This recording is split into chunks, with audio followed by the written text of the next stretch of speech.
only need the light when it's burning low. Only miss the sun when it starts to snow. Only know you love her when you let her go. Only know you've been high when you're feeling low. Only hate the road when you're missing home. Only know you love her when you let her go. And you let her go.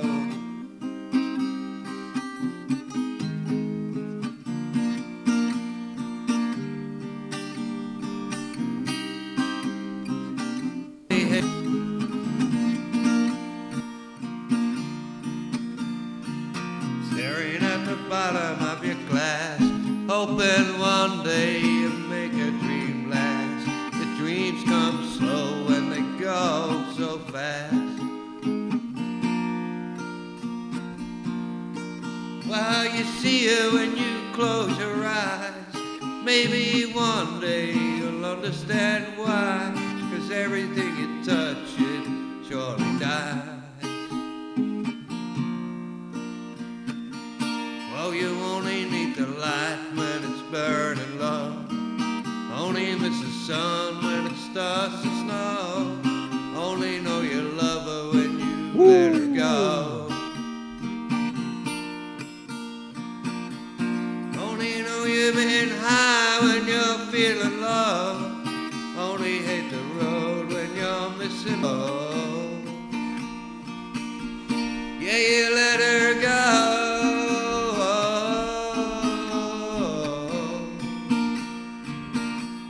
Will you let her go?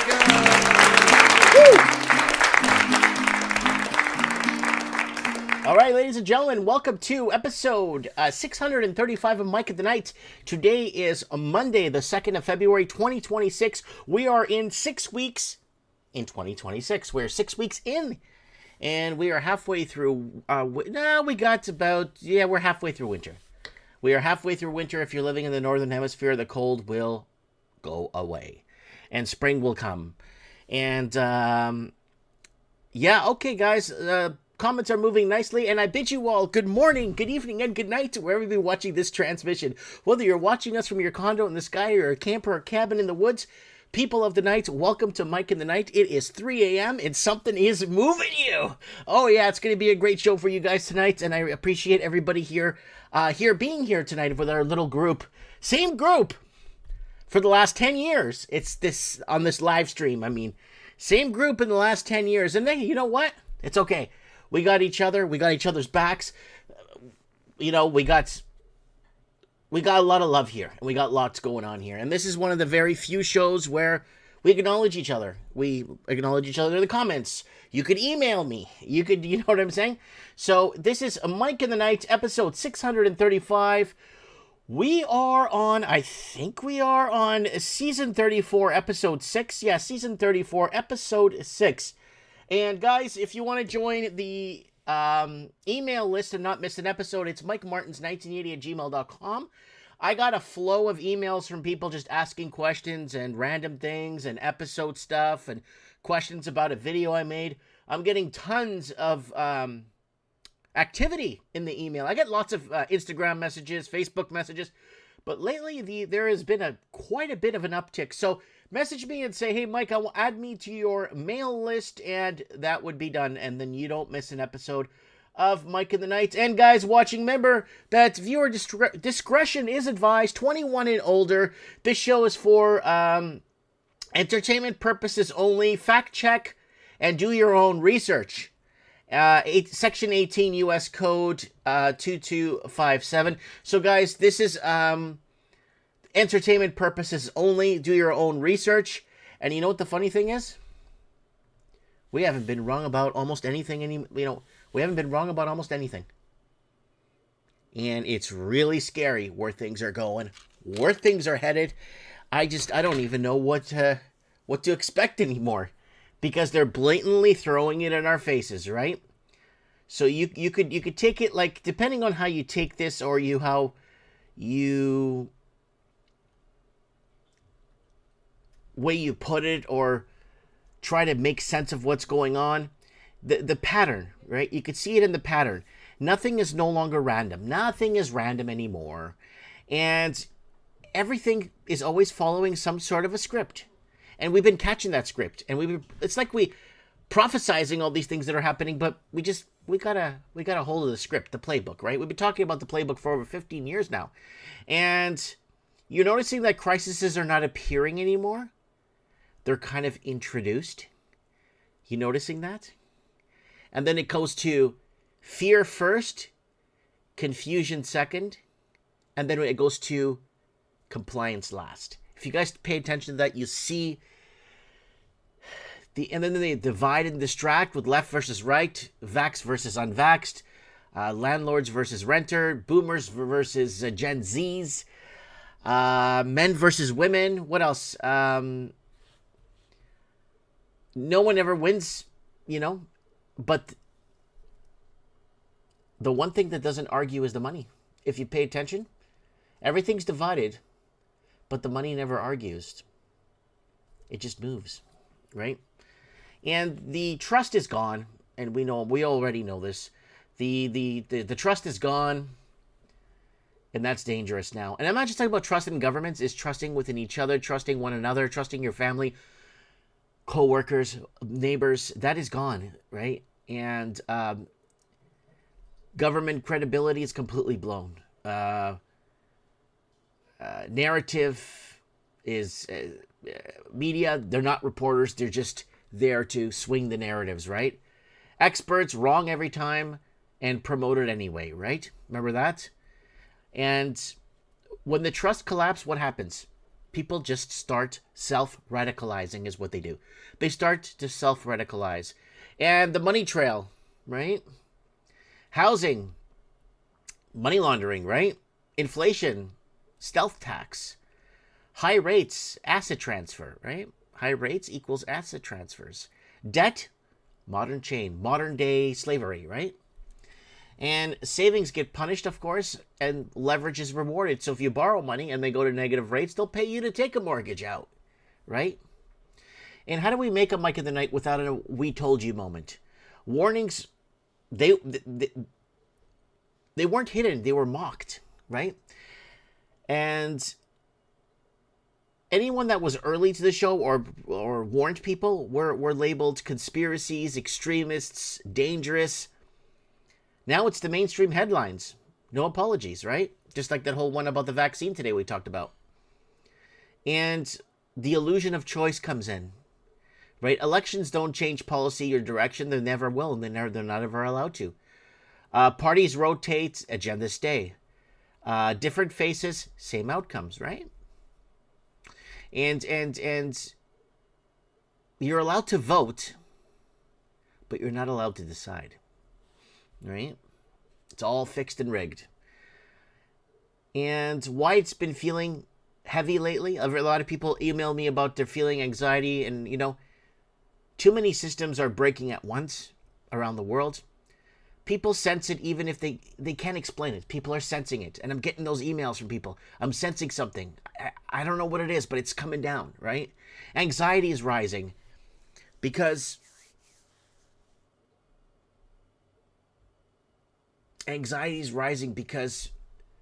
people have so divided themselves between one another that they don't know who to turn to anymore. And remember, guys, this is not about politics. This isn't about ideology. This is about who owns the future. And right now, it's being sold off very, very, very quietly. They're selling off your future, folks, very quietly. And that's what it is. And that's where we're at. And I don't know how to make sense of this anymore, right? Voting's a joke. Everything's a joke. Nothing is real. It never was real. It was always chosen, pre-chosen. Who's going to follow the narrative? Who's going to pull the trigger? Who's going to betray their people, right? They always get people to run things and organize things, even in government jobs, that have something over them, that has a checkered past, that has, hey, we can bring your past out. You do what we tell you because people like you, right? And that's why we never made it on social media. We never made it. We've been here 15 years, and the show is costing me out of pocket. Right? Out of pocket. All right. So Earthsign is saying, saw a cool bartering app in Canada. Cool. Yeah, that's right. Doesn't matter who you vote for. We know that. I think we were one of the first to coin selected, not elected on our channel.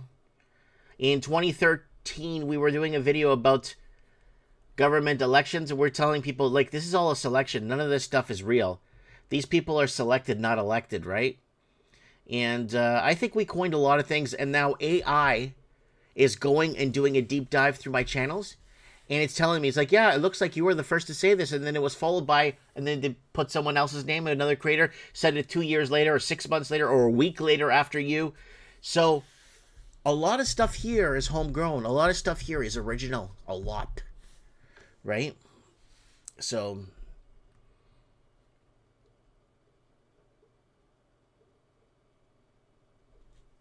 Yep. Okay, we got Deborah saying hi there on the Facebook side. We are moving along nicely here tonight on Mike in the Night. Guys, thanks for being here, liking and subscribing. Let's go into a channel plug, and we're going to go over some headlines, and we're going to discuss what is going on in this world we live in, or what are they trying to sell us, tell us, lie to us. Guys, if you want to buy your boy a coffee, go ahead and buy your boy a coffee. I'll give you a link right here if you guys want to pick me up a coffee. There it is. I appreciate it. And guys, you could join the 99-cent club here on Mike in the Night. Remember, guys, we don't get paid to be here at all. It's all your funding, private funded. We're private sector. So there it is right there. Guys, we are stuck at the same subscriber count now for almost 6 months now, 8 months. We're on our way to 100,000 subscribers, but YouTube has been making it very hard for us to reach it on purpose. So if you do have a YouTube page, go over there and subscribe to us and see if we could get this out of this rut. But we've been like this. I remember when we were stuck on 86,000 subscribers for 3.5 years, right? So it takes a long time for us to move forward on YouTube. But we are blowing up on Facebook.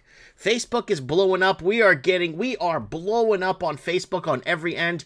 We're getting millions of views per month. And congratulations, guys. We actually passed 170,000 followers on Facebook, and then our Facebook backup page has 90,000 followers, and our Instagram is still blowing up at 157,000 followers. We are wide open on Meta platforms. Meta platforms are wide open, ladies and gentlemen. That's like 500 million followers right there. Holy smokes, just on Meta. And TikTok, we are back again, and yeah, we are constantly being taken down. We're taking at 82,000 followers here, 9,955. We're constantly being taken down. And we are on X, guys, ladies and gentlemen. We are finally on X again after 3 suspensions on X with Elon Musk, of course. And I'll give you guys the link if you guys want to go on X and share your boy's stuff. There it is, X, right there. Go share me some stuff there. Go share some of my stuff there on X, guys. And MikeInTheNight.org takes you to episodes of Mike in the Night. That's the #1 asked question I get. Where do I find episodes of Mike in the Night? Here you go. Tons of episodes of Mike in the Night. MikeInTheNight.org. And if you want to go deep down the rabbit hole, go right here to Odyssey, Mike Martin's channel. Mike in the Night 366. Vaccines don't work. They will kill you. It's all a lie. There is no pandemic. Governments don't want to take accountability. And that was 4 years, 8 months ago. There's so many in here of Mike in the Nights that are not allowed on anywhere, basically. So we got him here on Odyssey if you guys want to watch old episodes of Mike in the Nights on Odyssey. Yeah, that's the #1 question I get here on Mike in the Night is, where do I find more episodes? And why did I just find this guy right now? This guy's been around for years. Why am I finding him today in 2026? Right? So, well, it's just how it is when you're shadow banned, right? What did Elon buy today? I don't even know, guys. I have no idea. And remember, I don't know if you guys remember when they called me Clickbait Boy. Remember when they called me Clickbait Boy? On Facebook, one of my Facebook videos went viral.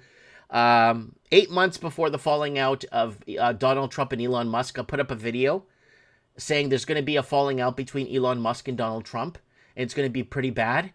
And a lot of people called me clickbait boy. The video got a lot of views, and a lot of people in the comments called me clickbait boy.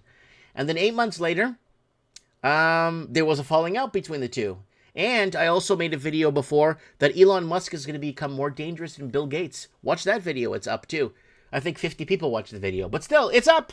So we bring it back and say, look, we told you so. The We Told You So channel. This is the We Told You So channel. Yep.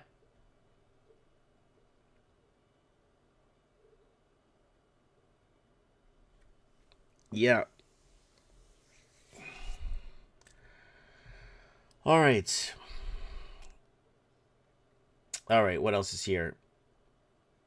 Yeah, we covered that. He's going to put a chip in your head. We covered that already. We covered that whole Elon thing, Neuralink stuff. We already covered that. All right. What's going on tonight on Mike of the Night?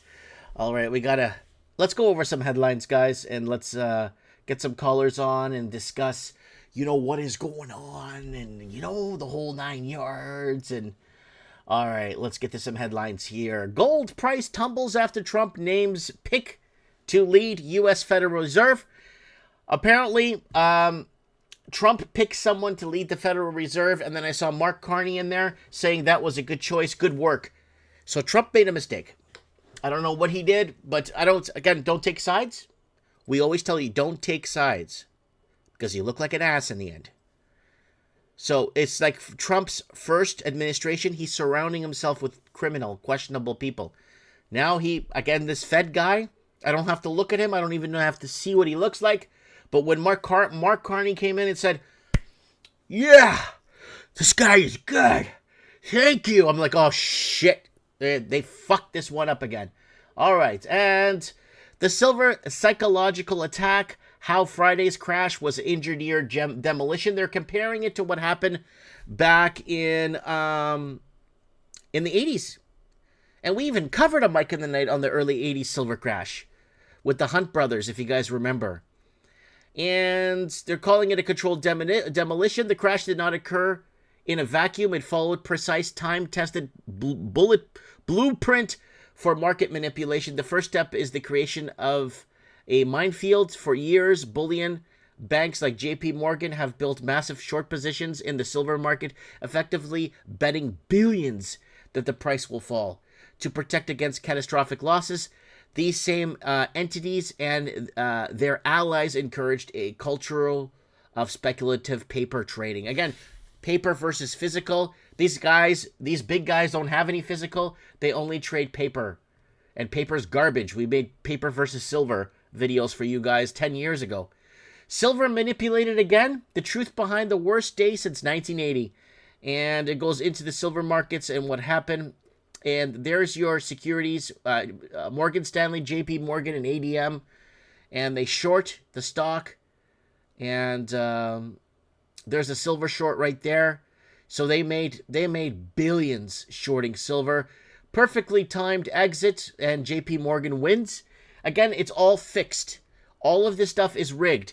Now, people are laughing at me in my videos and laughing and saying, oh, Mike, you're an idiot. You're an idiot. Gold and silver is crashing. I'm like, no. I said in my videos, gold and silver is real money. Goes back to the time of Moses or Noah.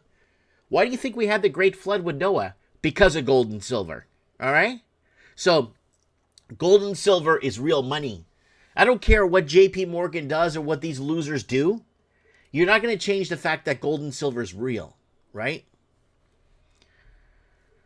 And that's what's happening with gold and silver. So there's your update, folks. People are asking about that. And so Canada is in a major population growth adjustment.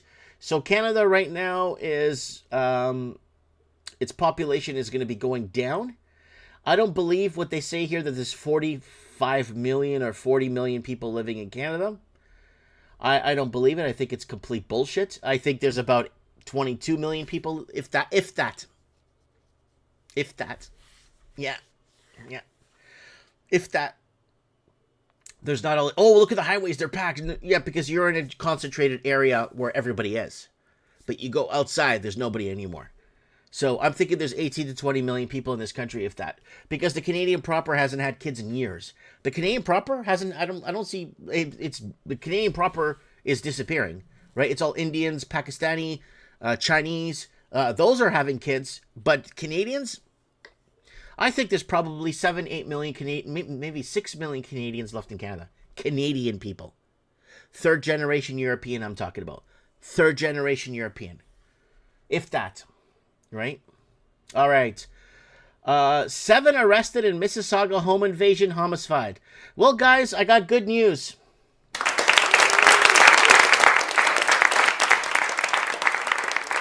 I did not know there is a Mississauga in China. There it is.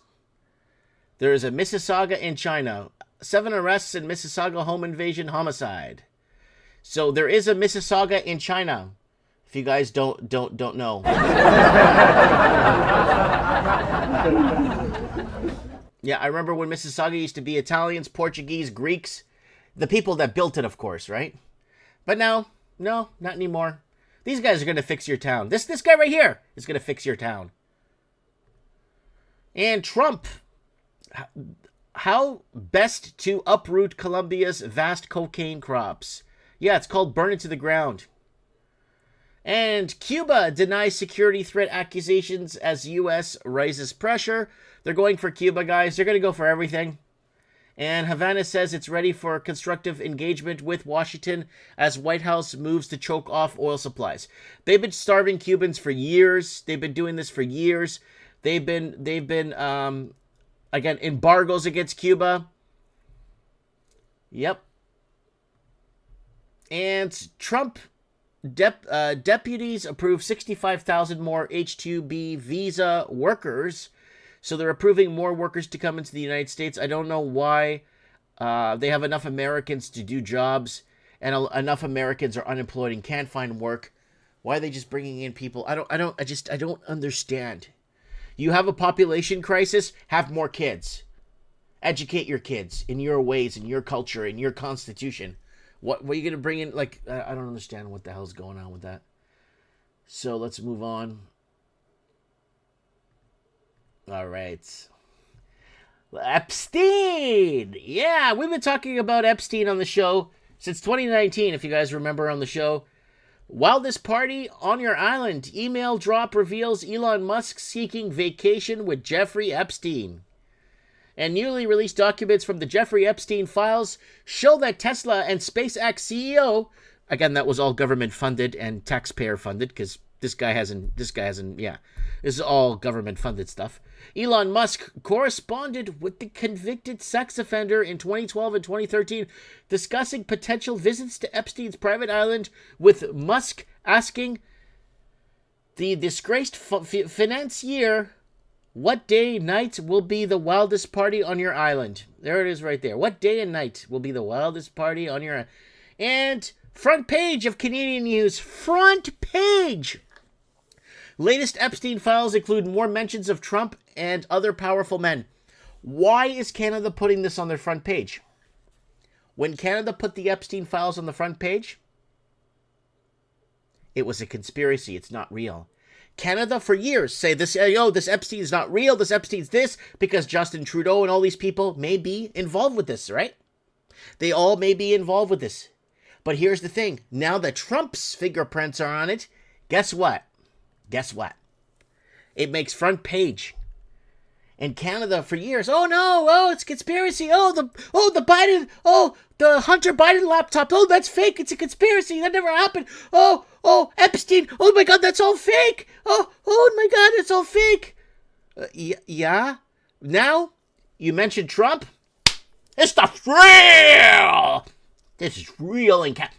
Front page. Canadians are starving to death. Food bank. People, lineups at the food bank going around the building in a 2-stoplight town I live in.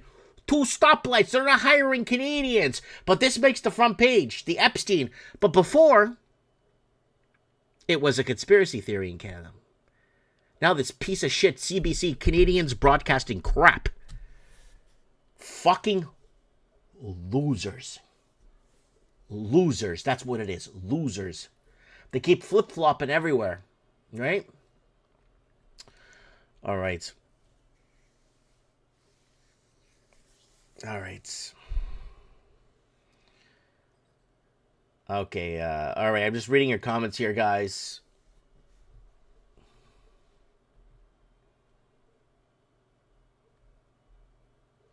All right. Let's go over a few more headlines and we'll start taking in your calls. Trump launches $12 billion minerals vault to cut China out of reliance. It's called Cut China Out of Canada. That's what it's called. China bought up another gold mine in Canada last week, was it? I think, did we report on that last week? I can't remember. But last week, China bought another Canadian gold mine. They own our biggest lithium-ion mine in Alberta. They own our biggest coal mine in BC. They own that big coal mine in those islands up there, Baffin Islands up there. They own a big gold mine up there. China bought up everything. Canadians don't own their minerals anymore. China owns it. So if Trump wants to sideline China, get us off the China gravy train, right? 71% of our exports already go down to the U.S. and Canada. We don't need the 18% or whatever of canola or whatever, and keeping our farmers in handcuffs, telling them what they have to produce and what they have to make for China, when we can make better food that we can eat here locally and not have to worry about going to the food bank. But it doesn't matter, right? It doesn't matter. And news out of Iran. No American will be safe. Top general warns Iranian armed forces fully ready for retaliation. And look at this. ICE drops $70 million on a massive Arizona warehouse to detain and deport illegals. That is amazing. 418,000 square foot warehouse. $70 million. That is incredible, folks. Because if we had to buy this warehouse in Canada, in one of the Canadian majors, in a city in Canada, a warehouse like this will start at about, that much square footage? Probably 230 million it would start at. And if you're closer to Vancouver and Toronto, a warehouse like this would cost probably $500 million, like literally $500 million. So they got a deal for this. 70 million for this. Wow. 70 million for this. And what was it? 418,000 square foot. So that's actually a great deal they got that property for. And it could hold 1,500 bed processing center. That's really good. Really good price. 70 million. Wow. In Canada, that would start at $220 million. Like $500 million. Easy. Yeah, Americans have it good. They have no idea.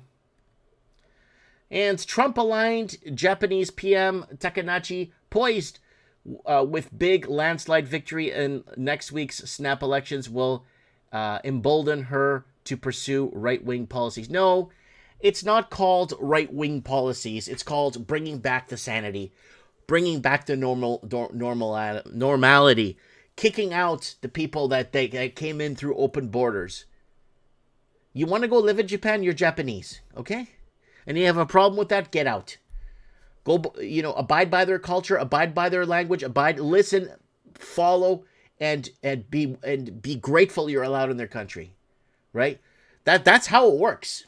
That's how it's supposed to work. You're supposed to come to Canada to be Canadian, right? Really disgusting what's happening. It's not called right-wing ideology. It's called bringing back the sanity.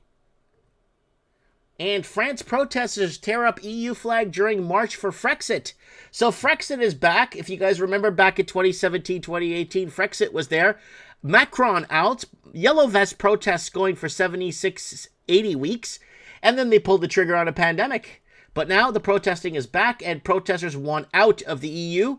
And I don't even know how Macron is still there. Watch our Macron Forever. We have a video called Macron Forever. A live stream we did in 2018. He ain't going anywhere, people. Nowhere. Macron is going nowhere. Right? Because he's chosen. Right? And we made a video about this today, guys, on our shorts. Former CDC director says the COVID jab shouldn't have been called a vaccine. And we covered that. Here's the video right here of him saying it. The problem is not the science of creating the vaccine. The problem was the public policy and how to use the vaccine. The vaccine should have never been mandated. It wasn't never meant to prevent transmission. It didn't prevent transmission. Probably was a misnomer to call it a vaccine. It's really more like a medicine. It doesn't stop infection. Children should have never been vaccinated. People shouldn't have been mandated to be vaccinated to go to school and work. So the policy side was totally misplayed, okay? And I know the vaccine came out on the 14th of December, and I was out of office on January 20th, so unfortunately I had very little influence on the policy. But I did argue that it should be a vaccine that we should use for the vulnerable. Put it in the nursing homes, put it in assisted living. Don't mandate this vaccine, didn't belong in children. So a lot of overreach. And as a consequence, the mRNA was a new technology. It hadn't, we don't know all of the potential negative consequences. I'll say this briefly because I see the timer. When I give you an mRNA vaccine, and I've talked to the FDA and others about this, when I give you an mRNA vaccine, I don't know how much spike protein you make. I turn you into a spike protein factory. I think the FDA should know how much protein do you make. And I don't know how long you make it. I think we ought to know how long do you make it. And I don't know the volume of distribution of it in your body. I think we should know all of those things. So there it is right there, folks. It's a video's up on X if you want to watch it. And we were warning you guys about this. Heck, we even made a mRNA video. We made an mRNA video for you guys back in the here. Videos up. Let me find it for you guys real quick here. We made an mRNA video for you guys. And right here, they're going to pull the trigger on a pandemic mRNA. YouTuber. Something for you to save your life. Good luck with that, okay? Now, this also ties into another video we made about transhumanism. And my biggest fear of transhumanism. Improved delivery. So zinc does that, folks. Zinc actually improves delivery through your body when it comes, but they're trying to, hear me out. mRNA vaccines have elicited potent immunity against infection diseases, targets animal rodents, influenza virus, Zika virus, rabies virus, and others, especially in recent years, using lipid encapsulated or naked form sequence optimized or mRNA. So I looked up the lipid encapsulation, and that has to do with a lot of, it's more of a particle release that I think is, I don't want this in me. I don't know if you want it in you. Yeah, we got Jess 31, and then we got Rocksteady. Yeah. Yeah, the technology is old. I understand that. But I just want to bring this up because now that they're kind of like, everyone's like, oh, if you don't have this, your kids can't go in. Your kids can't go to school if they're not fully vaccinated with a vaccine card and all this garbage that they're doing.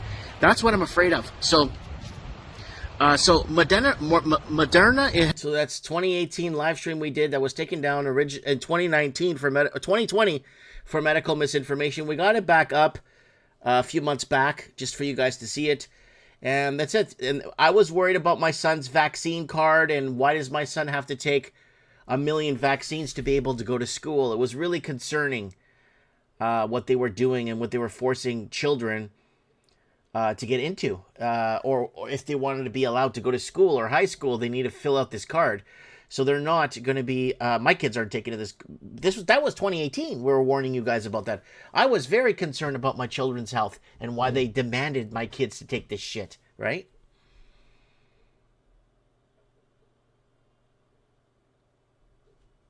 Okay. Woo.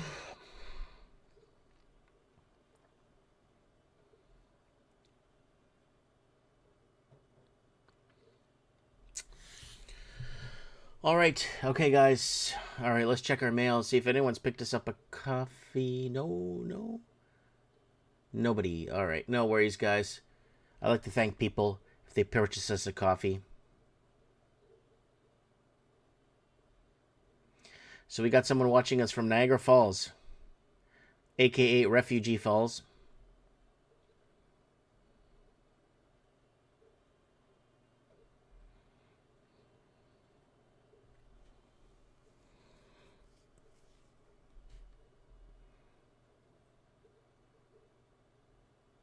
Yeah, it's crazy. You couldn't even send your kids to school unless unless the parent was jabbed.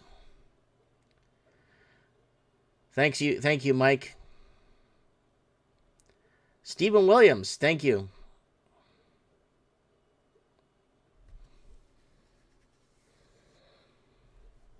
All right. Okay. All right. Okay. Let's move on here. Let's start getting some callers. Okay, who's here tonight on Mike of the Night? Go ahead and message me. I'll give you my. Let me get my. Let me open my. Where are you, Instagram? I'll give you guys my Instagram.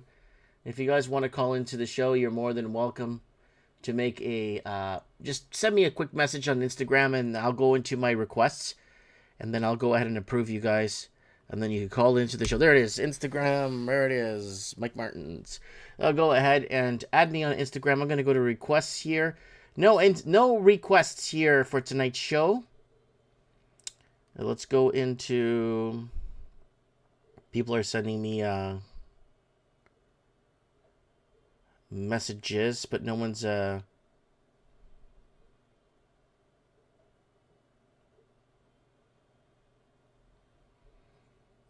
Someone's talking about publications here. And, yeah, Canadian vaccine files are closed for 15 years, guys. I should have brought up that article tonight, sorry. Canadian vaccine damage is closed off. Unfortunately, that's what's happening. They're obviously gonna cement that. No one's gonna get to know what's happening, and all the people that died suddenly would know. And we covered died suddenly with the Substack, if you guys remember. We covered the Substack of the amount of people that just died for no reason at all. Young people, teenagers, just died. And no cause of death reported on the death certificate. No cause of death. 0. Right? And I'll keep my message requests open. And I got someone message me saying that thousands of Filipinos are now leaving Canada without a sound. So more and more Filipinos that came here to work and contribute to Canada and become Canadian are packing their bags and going back to the Philippines. They're doing what me and my wife have been doing. We built a house there by the ocean. All we have to do... playlist is up, guys. Everyone keeps asking me about my Filipino Adventures videos. Guys, go to the YouTube channel. You'll find it there. I get so many messages every week. It's like, Mike, I heard you built a house in the Philippines. Can I see it? Or where is it? Well, it's right here, guys. I'll show you guys where it is if you want to watch it. There's the YouTube channel. Scroll down. And Adventures in Philippines. And right below, 7K Filipino home. There's our home in the Philippines. A walk to the beach. We got water in the house. All right here. All off-grid project. Everything we need. There it is. All right here. All the housing. Everything we did. Food. What are we eating? What food are we finding? How to get to our home in the Philippines. Like how to get to the island we're on. All the stuff is here. Blessing our home in the Philippines where we blessed our house. It's all here. Right? So it's all here if you guys want to check it out. And it's our 7K Filipino home season 1 off-grid. I'll do season 2 sometime in the summer this year. I'll go back to the Philippines for you guys and give you guys an update on what's going on so I could keep my 100 followers fully updated on what is happening. Okay, so...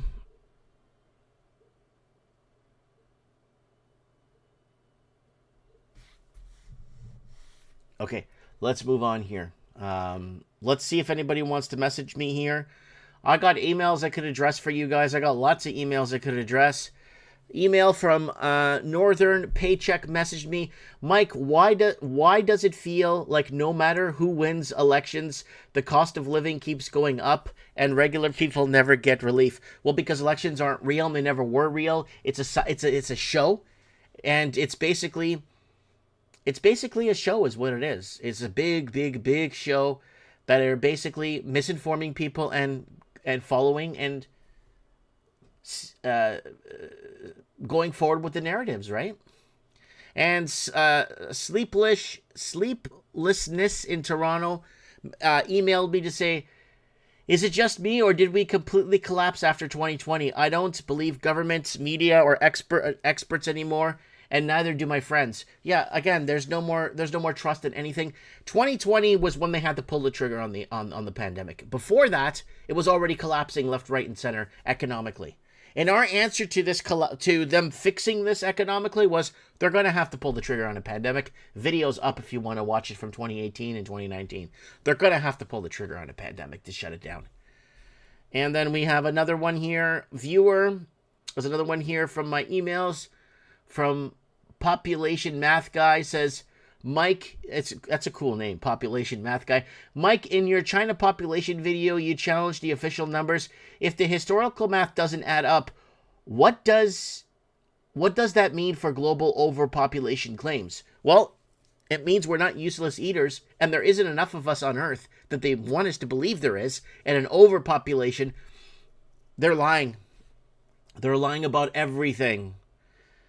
And then we have someone from London, UK, email me and says, Mike in the Night is the only show that connects housing, debt, and geopolitics and wars without talking down to people. And then there's a line here that says, when money moves faster than people, democracy is already behind. That line stuck to me, Mike. Yep, that's exactly what it is. And that's what we're here for. Erk 301 says 301 says, hey Mike, thanks for doing the show again. Yeah, I do the show every Monday.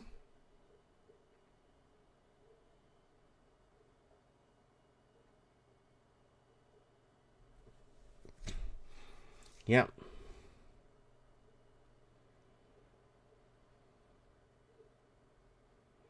Yeah, they're following Weffer's orders basically. And it goes back to that video that we made that basically, and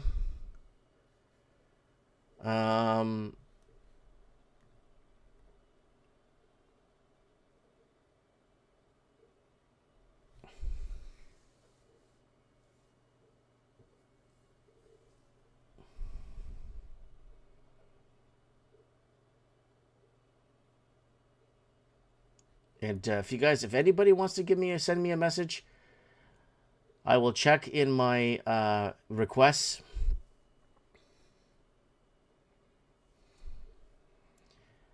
And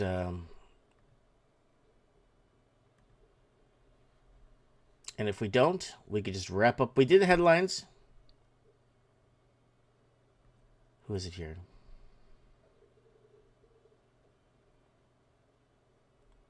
So I have a potential first-time caller. His handle. So let's see if we can find people here. Oh, it's somebody that knows. Okay. Get a caller. Guys, remember when you call into the show, don't use specific names of specific private sector people, because I'm wide open. I'm not hiding. People could find me at my store and come and take me out.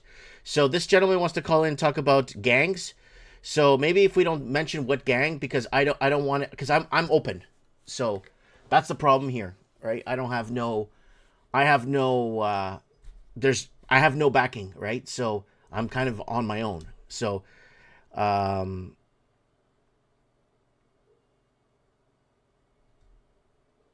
someone says the Raven wanted to call in last week. Yeah, he messaged me when the show was over. He messaged me when the show was already, I'm wrapping up the show. So, okay, so somebody wants to call in. Let's get this gentleman here to call in and give us an update on what is going on here on. Okay, oh good, he's watching. This guy's actually watching the show. He's actually telling me. I won't mention any gang names. Good, because I'm not scared of these people. I'm not in the mood to get into. Okay, all right. Let's go back to. I think I put him in my primary. Okay, let's go here. Man, you really have to know how to navigate through this crap to be able to use it. Okay, there's no phone anymore. Where's the phone? Okay, I'm not getting a phone. I'm not getting. Okay, I am getting it on. I'm not getting. Mark, you got to turn on your phone on your. Guys, make sure you're. There we go. He's got it on now. There we go. Let's give him a call. All right, we got Mark. Let's call it into Mike in the Night.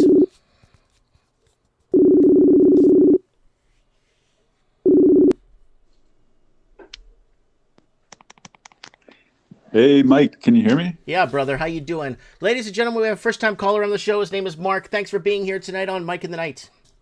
Hey, thanks for getting me in. No it's really good to hear from you, and I really like your show. Great energy. Thanks, buddy. Again, it's getting old though. It's been a long time we've been doing this, so it's starting to get tiring a bit. But I'll still keep going as long as everyone wants to hear me. It's awesome. Thank you so much. Yeah, it's interesting. So I called and what I wanted to talk about was, I guess, this kind of interest of mine that I've recently kind of stumbled upon and noticed is, and it doesn't really get talked about too much. At least I haven't heard too much about it. But it's basically, I'm seeing, like, how is anybody going to uprise against the government if there's, basically this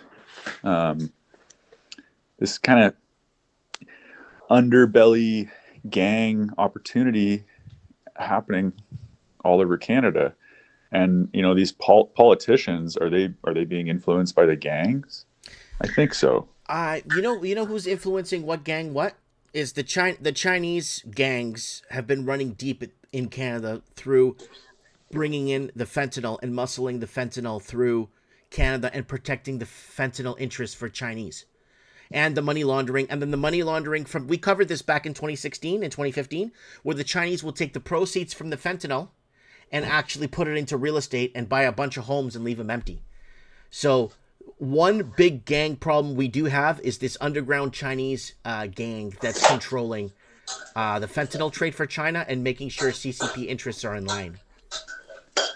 Yeah, I agree. It's just, it looks like to me that the politicians, in order for the politicians to keep operating the way they have for probably the past 50 years, they're kind of in cahoots with gangs, and whether it's the Chinese or anything else, it's so obvious to me now. I'm looking at it going, if the people aren't willing to put enough pressure on cities, if they're not willing to put enough pressure on, high schools, educating kids, helping kids understand that this is just horrible stuff to get involved with, like horrible stuff to get involved with, then it just creates this massive opportunity for corrupt politicians to go through a really illegal route of getting power.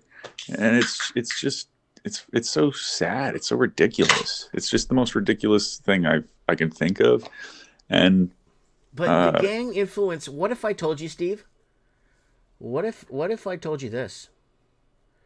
What if I told you that the gang is the government? I agree. They have a monopoly on violence. It's just, the thing is, I agree with you. The thing is that there is some sort of structure in place in our government system that we actually can make changes that we want.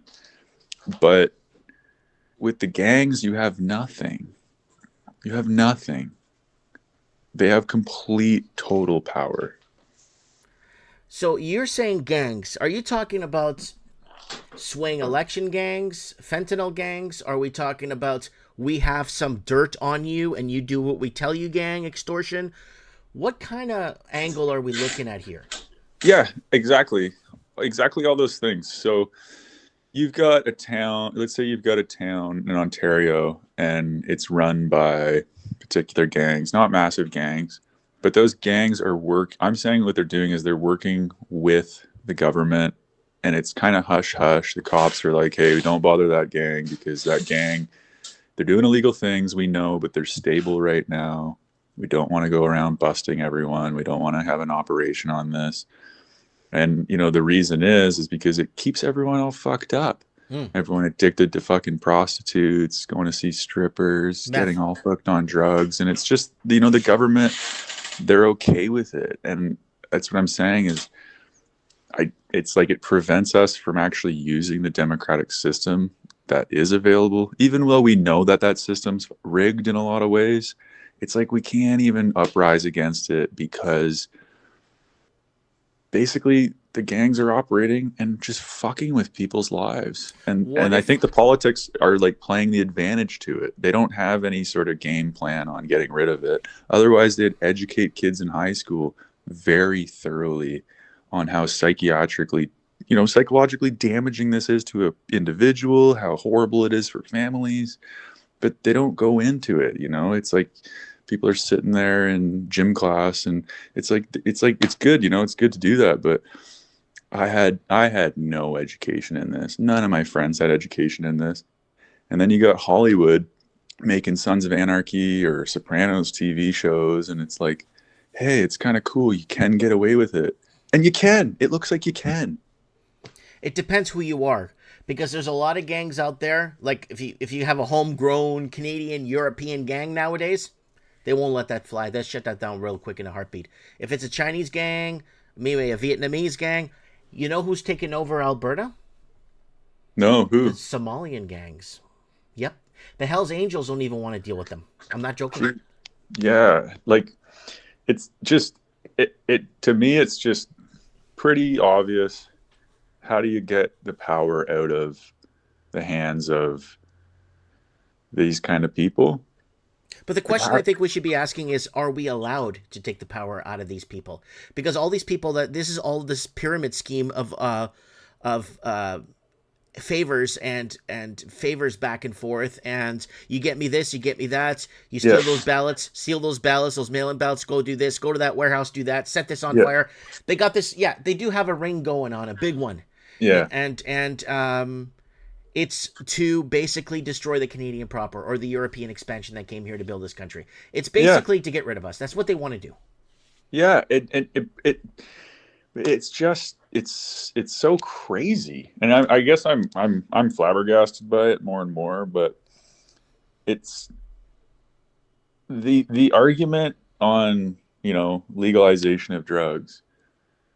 It's like kind of obvious that you need to if you legalize cocaine, or if you legalized, for the most part, what people are wanting, like at least it gets some of the power out of the hands of these gangs. And I don't mean legalizing it's okay to just carry around an 8-ball of cocaine. I'm saying that these bars are allowed to sell cocaine, or that kind of thing, where it's like administered properly, or it's in a safe environment and stuff like that, and people can do what they want. But the major thing that nobody talks, I don't hear it on the news. I haven't heard it all the time growing up, but it's like, can we do something to just try to get some of the power out and away from people we did not elect? Okay. Basically, that's the thing. These gangs are unelected bureaucrats, massive power players. I'm going to get into bureaucrats. Hold on a second.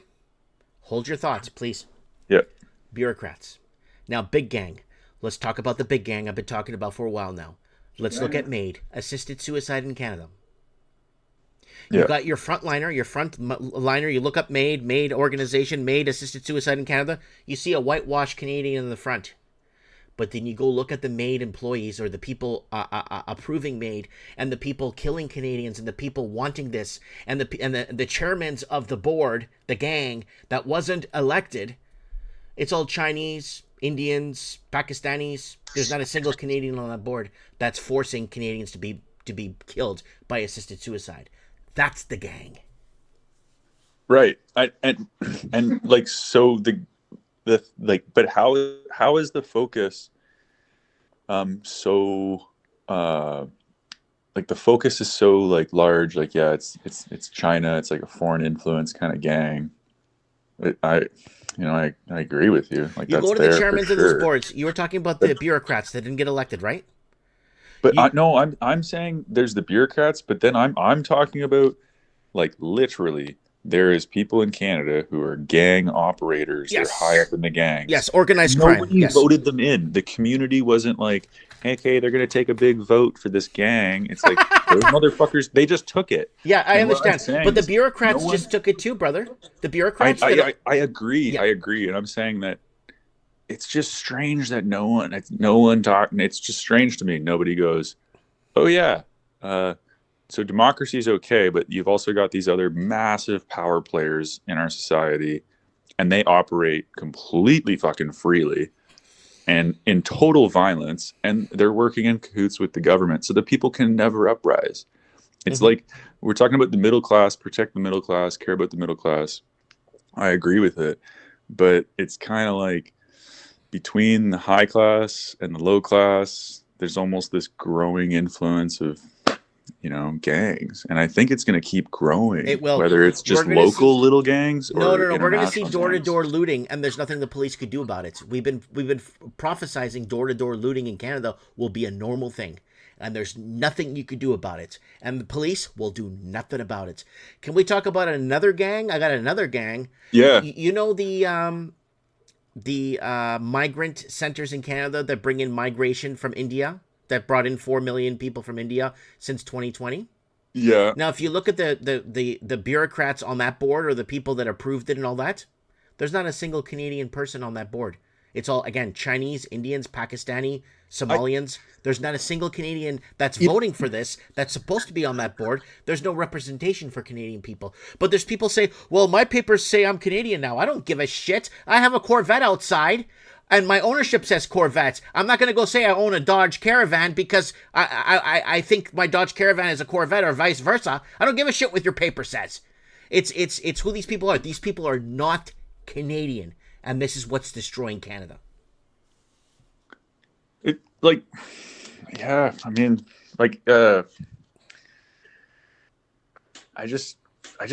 can't believe it. I can't believe it's falling apart like that. Well, if you were part of a assisted suicide made board, if you were part of, and you were hired to that, and your job is to promote people into dying, you can't find a Canadian so hard pressed that he's going to take that job to kill his fellow people, right? You can't find a Canadian that's so hard pressed for a job that he's going to work for a migrant center and bring in 4 million Indians to destroy the fabric of his country. Totally. So that's why they bring in people that say on paper, I'm Canadian. Well, here, I'm not even Canadian. I'm a Portuguese living in Canada. Right. So. Yeah. It's fucking crazy. The other thing I was looking into a few years ago, when right before I was getting into a lot of Alex Jones stuff and really kind of seeing all this shit happening, the fall of the West. Mm-hmm. I was looking up, who actually is running the Vancouver transport bus system. I didn't have any problems with it. I don't know what the fuck I was doing. I was just looking into it. Mm-hmm. It completely managed by foreigners from China. Yep. And they weren't even long-term. They were here for 4 years. Yep.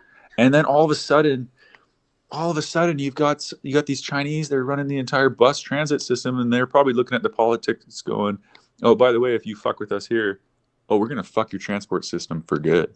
Mm-hmm. And it's just so crazy how blackmailed and how much control they have here. And it's just, what's your prediction, over the next 6 months, you think the immigration riots are going to start happening? Or we don't really have enough Canadians that would fight it? Well, here's the deal. Let me just double backtrack to 2019 real quick before they pulled the trigger on the pandemic. Yeah. Okay. So we were covering on Mike at the Night in 2019, I think it was September of 2019, we were covering that 97% of old folks' homes in Canada are owned by China. Whoa. Look it up. We were covering this back in 2019. 97% of old folks' homes, retirement homes in Canada, were owned by China. Are owned by China. Chinese own it.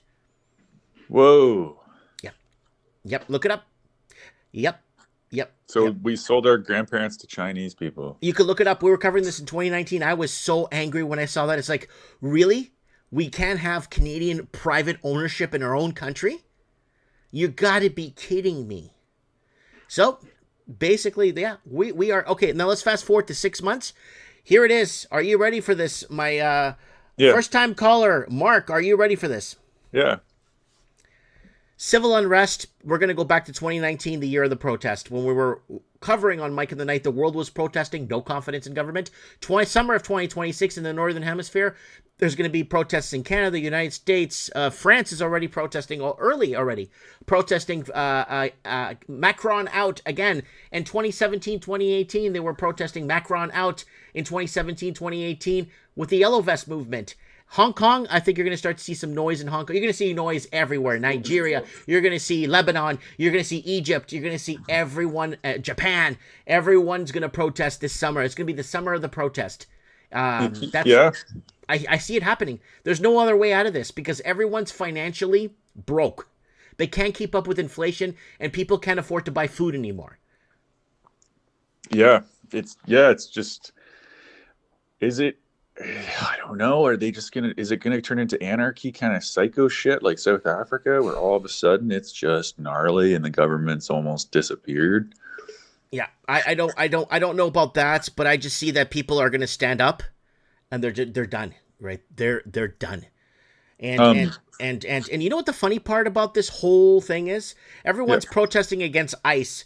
Did you know that Barack Hussein Obama deported several million people, and that Bill Clinton deported several million people, and then Donald Trump is doing the same thing the other guys did, but they're actually protesting and lashing out against him? Like, I mean, I saw that. I was amazed by it, you know. And can I? I want to say something. You probably already know this. I'm not too sure, but you know, why are these North American countries doing their elections in the middle of winter? It stops everyone, right? The weather stops everyone from uprising and actually doing anything. You know what it could be in the winter? You ready for a conspiracy theory? Yeah. Let's say we all organize that, okay, we're all going to vote for conservative and everyone's got to wear blue, so we know you're wearing blue and we know you have a blue and you're going conservative with blue. So a sea of blue shirts show up to vote everywhere, but then the red guys win. You see? In the winter, no one has a blue friggin' jacket, right, to wear. So I'm just putting conspiracy out there. I'm just joking around. But. I mean, yeah, it's just to me, it looks like the democracy or whatever, like the system that's going on is like, yeah, let's do the vote in the middle of winter so that way if people don't like it, you know, they're not going to go in the cold. Yeah, it's just like war strategy, you know, how they would go, oh yeah, come get us in the winter, like good luck. Yeah, right. And that's what I think about the politics. They're like, okay, we're going to do the vote, but it's going to be cold and you're a bunch of pussies. It's like, so what do you see happening to Canada? Like, I mean, you're Canadian, so what do you see happening to this country? Because I have my backdoor plan. I just moved to the Philippines with my wife, or I moved back to my home country of Portugal, and I was just in Portugal, and it's not nowhere near as bad as here, right? When it comes to taxation, everyone's friendlier. It's just the food's way better. Holy shit! What do I think is going to happen is the boomer population is either going to come to terms and kind of get through their denial. Unlikely. Super unlikely. Mm-hmm. Oh my God, they're fucked. And it's not because they're boomers. It's just because they're old and they got the news and they're all brainwashed. Or something really radical is going to happen this year.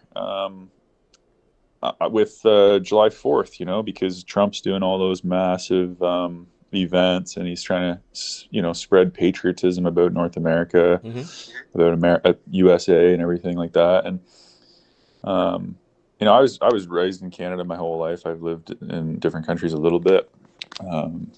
But, you know, I was in a high school with like 1,800 people. Wow.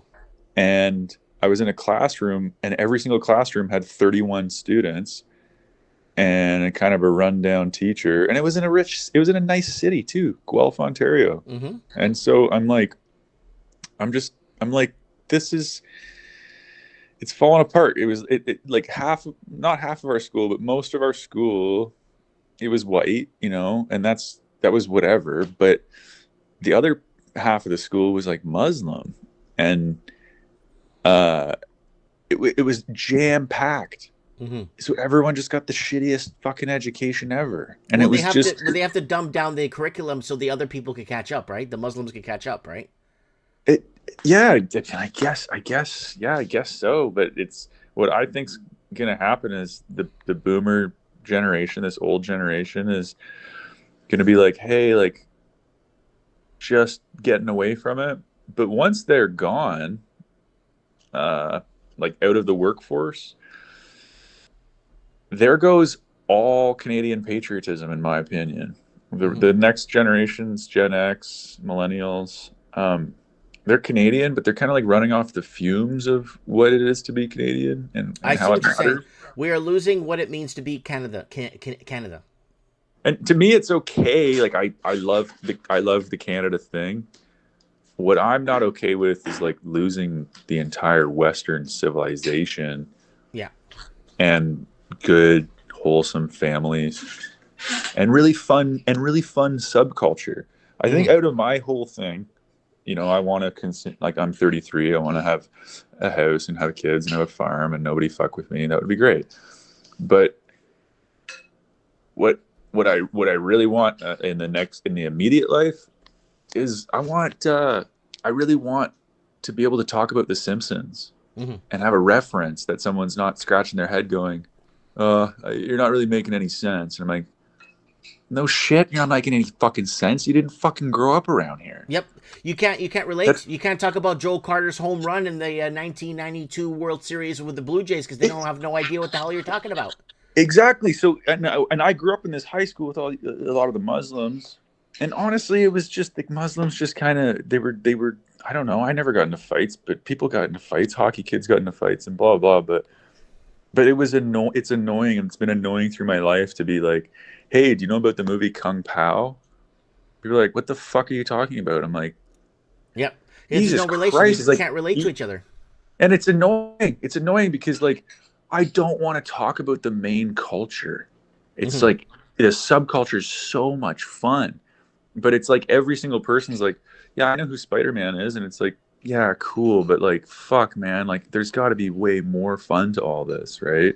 And so I think that's the power and strength of Americana, right? It's not just some like basic American history or Canadian history. It's everything else, right? It's the movie Strange Brew. It's Tom Green. It's all the subculture nuances and weird stuff. It's so much fun, and it's so much fun to play with, man. And it's like you don't even get to play it, and then after a while, it just kind of gets you tired, right? And I know. It's fatigue. Everyone's getting tired. It's yeah.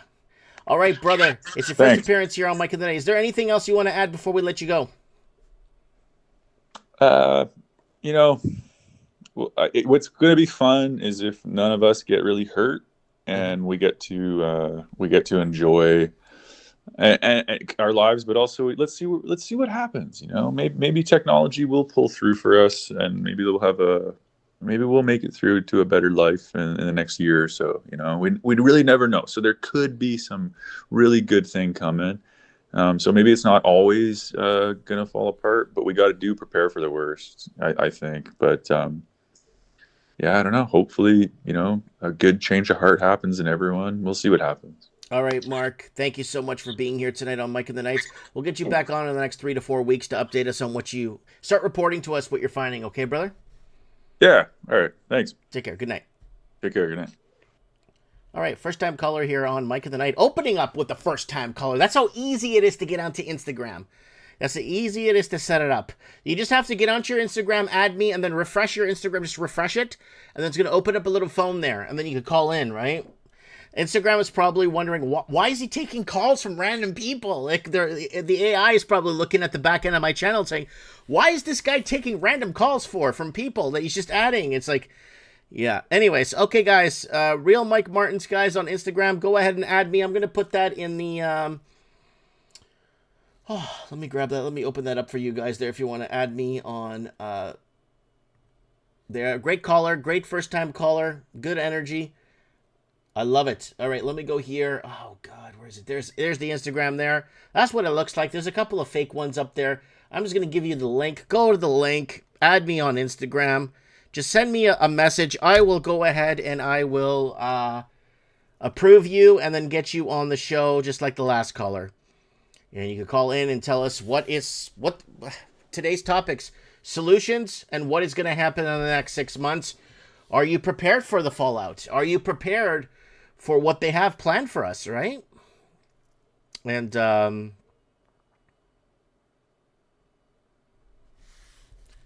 yeah, man, no worries, no worries. We've been setting up discussions here for years now. God, family, neighbors, community equal boomers. Social media, nihilism, narc, no kids equal modern generation. Yep. That's why I made sure I did everything I can to make sure I had some kids in this timeline. Did everything I can to make sure I found a woman that wanted to start a family, right? It was really hard, especially living in Vancouver. I wasn't tall enough, I wasn't skinny enough, I wasn't rich enough. In Vancouver, woo! You gotta be MacGyver built into James Bond, built into a bodybuilder to get a girl that's $200,000 in student loan debt. So luckily I found the best woman on earth. So lucky. So lucky. All right, so let's go over to general chat here and see who we have. It looks like Black Deplorable has wants to come on. So it looks like we could get Black Deplorable on.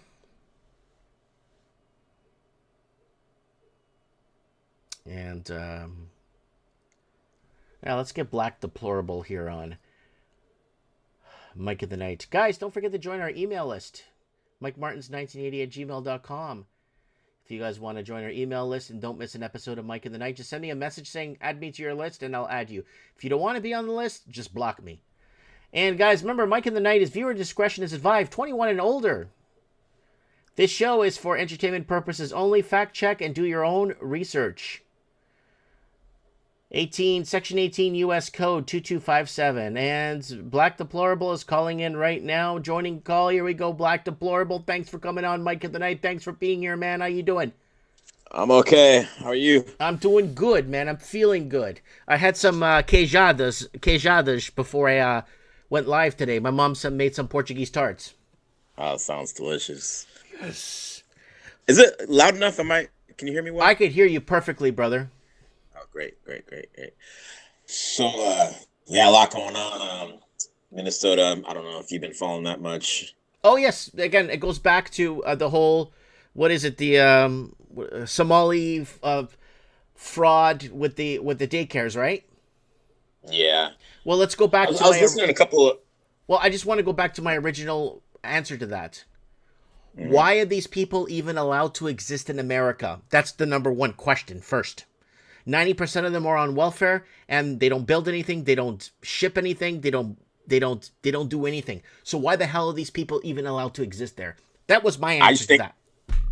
For two reasons. I mean, the left wants to replace... they want a collectivist society, right? They want a dependent voting bloc and a dependent... so you bring in people that are going to do nothing. They're going to do fuck all for your country. Well, that's my point. Like the Democrats, for example, they love single mothers on benefits. That's the guaranteed Democrat voter, right? You mean Democrat?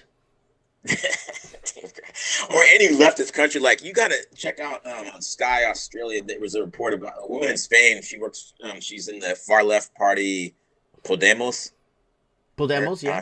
Yeah, and like she flat out said, yes, the great replacement is real. We do want to replace you right wingers, you racist, nationalist. We do want to replace you with people from other countries of any race, because they're internationalists, Okay. Black Deplorable, let me ask you a question. When did it become racist for sanity? We want the sanity to come back. We want the sanity to come back. Why is bringing back the sanity racist? The left hates common sense, man. I believe they live in a la-la world, they in a dream world. where they have a utopian mentality where everybody's equal and there's no such thing as race, there's no such thing as culture. The whole world, everybody's the same. Mafangula, what do you mean there's no race, no culture? Without race and culture, we don't exist. Exactly. You think a Somalian that comes into America is going to give up his Somalianship and his Somalian language and Somalian way and his bullshit religion? You think they're going to give that all up so they could become American? No. When our forefathers came to the Americas, when your family, when they came to the Americas, they came to live the American dream. They were on the pursuit to happiness. When I lived in America, in Florida. Everyone, I would meet Arab people, I would meet black people, white people, green people, people from everywhere, Vietnamese people, Muslim people. And you know what they told me to my face? I asked them, where are you from? You look Arab. It's like, I'm American. I was born in Iran, but I'm American. And they're proud to be American. Everyone I met when I was down there was proud to be American. Everybody was American. Yeah. Some, there are a lot of Mexicans who are just definitely, I'm Mexican first. They're Chinese. It depends, the ethnic group, I think. Mm-hmm. Some, like the Japanese are famously, like, they will assimilate better than anybody. They forget all about Japan, pretty much. But, like, Chinese, their mentality is wherever you are in the world, if you're of Chinese ancestry, you're Chinese. You're Chinese. Care. Yeah, 100%. You're Chinese. Their loyalty is to China. And they bring their oppression. And the best part of those people are they get all the government and office jobs and they fuck you. And the worst thing about Chinese is that all the tourist babies, so like there's an army of kids living in China right now that were born in the United States, so they've got dual citizenship.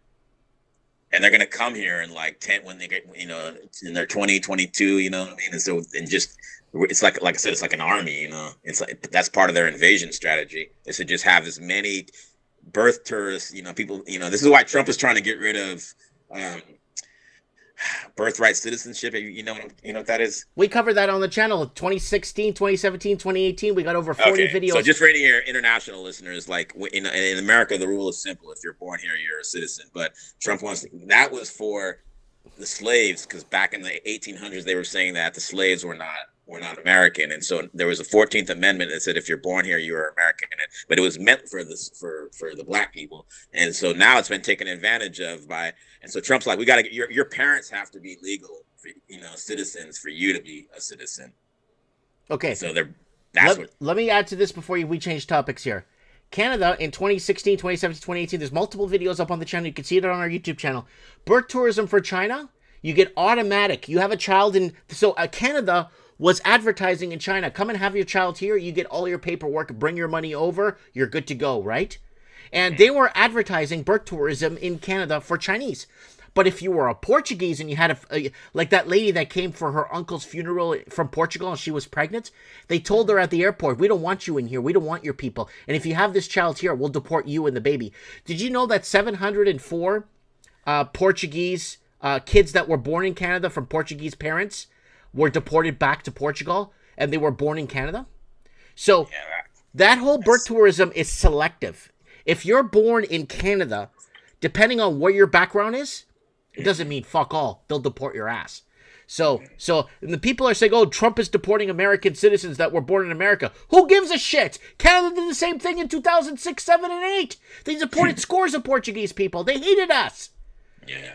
So then, no, this is, okay, continue, go. This is good. So birth tourism is bullshit. It's selective. Yeah, I think you touched upon this a couple of, like a year or so ago about how the new model is they know that single families can no longer afford homes in North America. So they want people from China or other countries who come in who are used to like 10 families living to a home. They're going to be the only ones who will be able to afford these homes. Well, what it is you could do what some states or some counties or some areas have done. They just have a population limit or they have occupancy laws, right? So we talked about this on Mike in the Night and trends in the housing market. For every two people in the house, you have one bathroom. Yeah.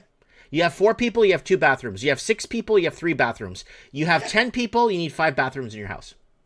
Yeah, like what percentage of Canadians or Americans, can afford like a man and a wife get married? Let's go buy a house. Like how many people like that are out there? Well, that's gone. That's the pursuit Yeah, of happiness. exactly. That So was the new gone level in the is late 90s. bringing these family collectivist society people, or anybody that can afford to buy the houses, bring them in. Yeah. Canada's economy has been built in the last, since 2010 to now. Canada's economy, entire, like 95% of our economy is built on bringing in people to buy our houses, right? And not Europeans, though. They don't want Europeans here. It would be like Somalians, if you could prove you could afford real estate. India, Pakistan, China, those countries. If you could prove you could afford real estate here, then we'll let you in, right? Mm-hmm. Yeah, it's scary. But another thing that's funny is like they encourage everybody else, non-Europeans, to be proud of where they come from, to hold on to the culture and language of wherever their family's from. But Europeans are not supposed to be there. They cannot be proud of who they are, like their culture. That's a shame. That's shameful. They're not allowed to do that. Mm-hmm. So it's like this. Like I said, you really got to check out what this lady said in Spain. It's really terrifying.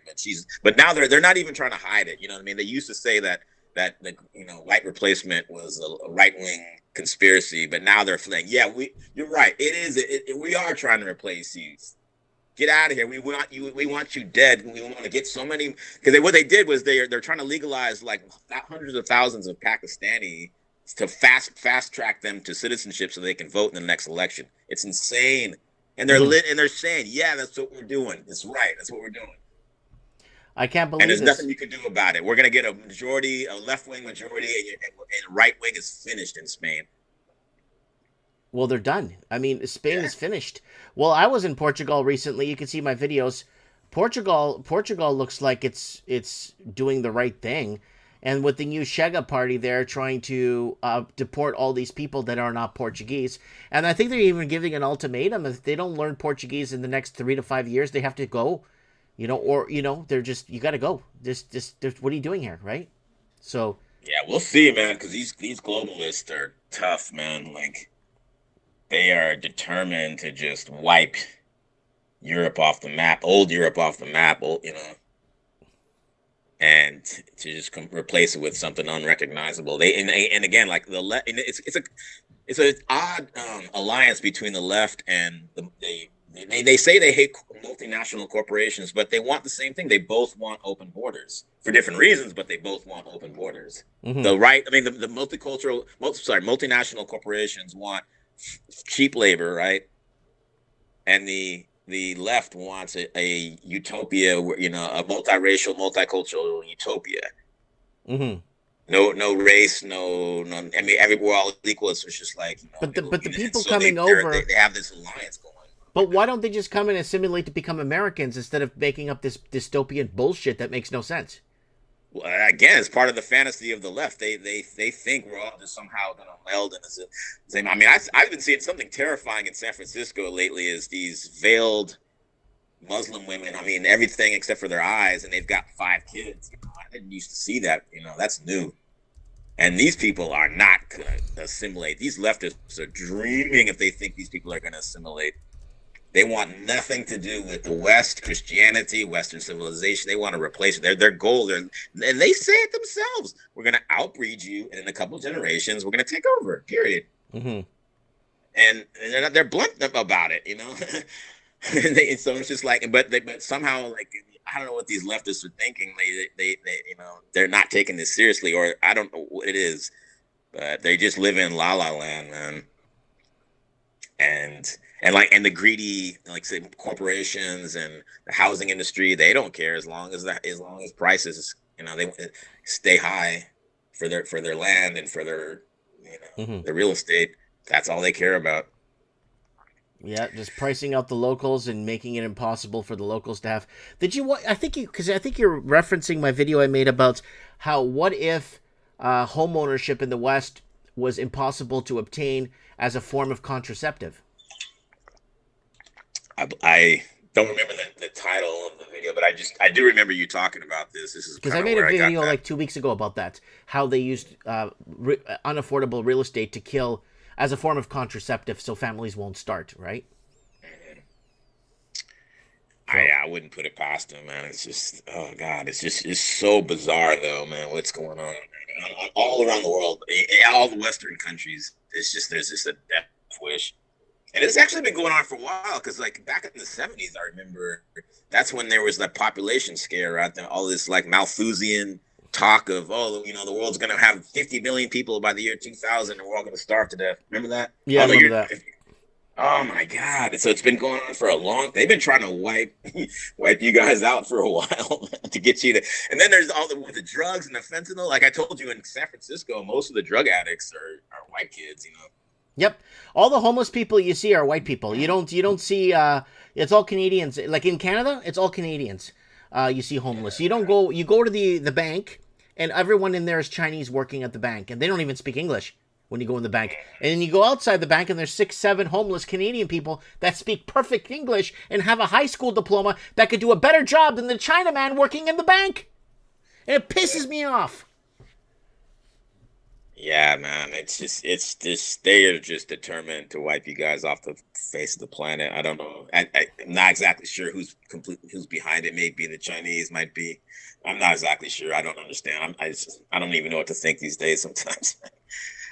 But yeah, like this thing in Minnesota is just really terrifying, man. Like, you know, these communists are also determined to take over there, you know, and it's scary because they said like historically, like whoever was more determined usually wins, right? Like you guys we're super determined to win back Portugal from the Moors, right? Mm-hmm.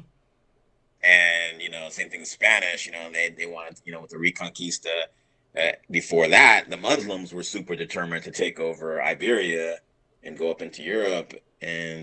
But like these communists, it's like who's the group that wants to just be left alone usually gets wiped out. And that's right now a lot of the conservatives and your regular American just wants to be left alone. But these communists are just like, nope, we're gonna make your life hell, and we're gonna take over. Mm-hmm. And it's so funny, like all these like rich people, these celebrities, like Jane Fonda and the guy from Breaking Bad, I can't remember his name. They're like pushing for a revolution, and these people think they're gonna be safe. It's like they don't understand. Like the communists don't believe in private property. They're gonna come for these rich leftists. You know, they're gonna take their hundreds of millions of dollars, everything they have, their mansions.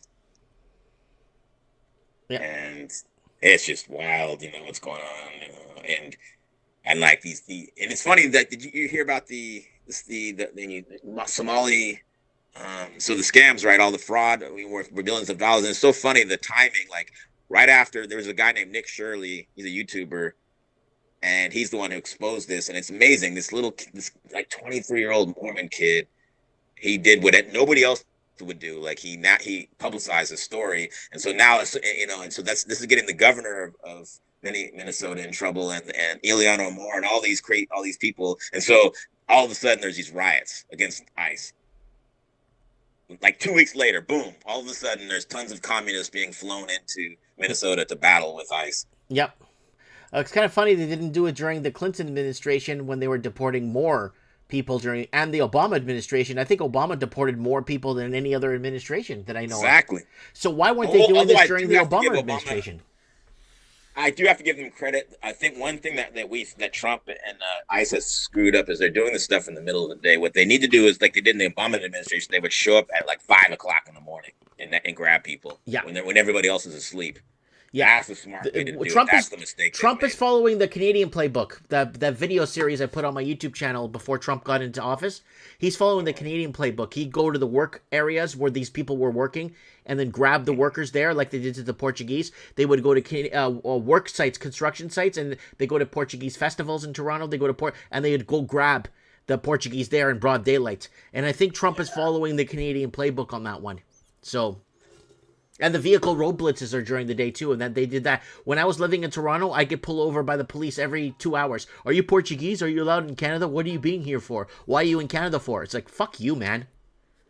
That's unbelievable, man. I don't know what it is that they had against you guys, man. I mean, who did Portugal hurt?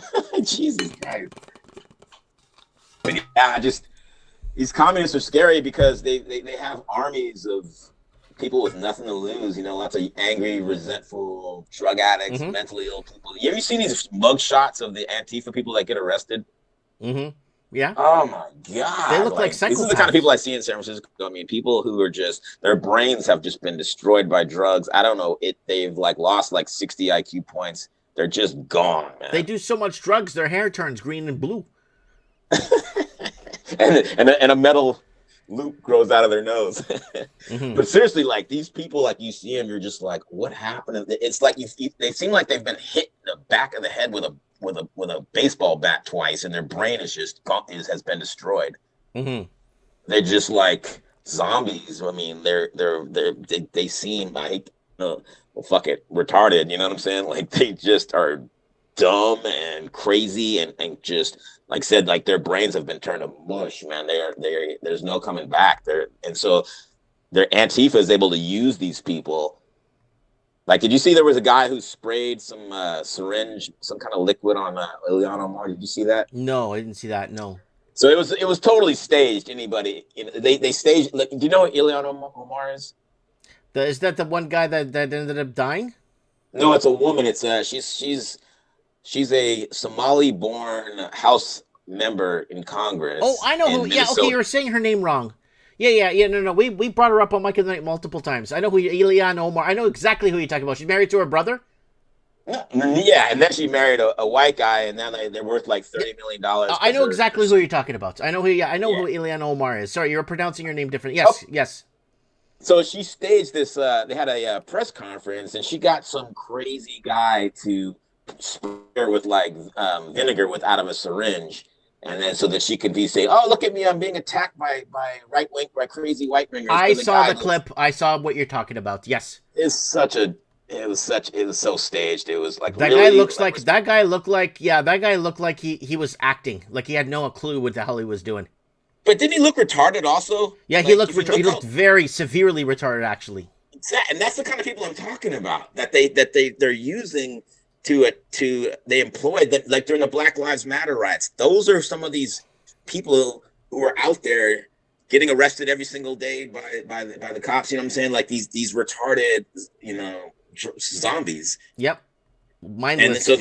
And they've got, like I said, they've got nothing to lose. A lot of them are homeless, and they're estranged from their families, and so whereas the right wing and the conservatives have a lot to lose. They tend to be homeowners, business owners, right? Have jobs, families, and so it's kind of it's a fight between people with nothing to lose versus people who have a lot to lose, and I don't know how that's going to work.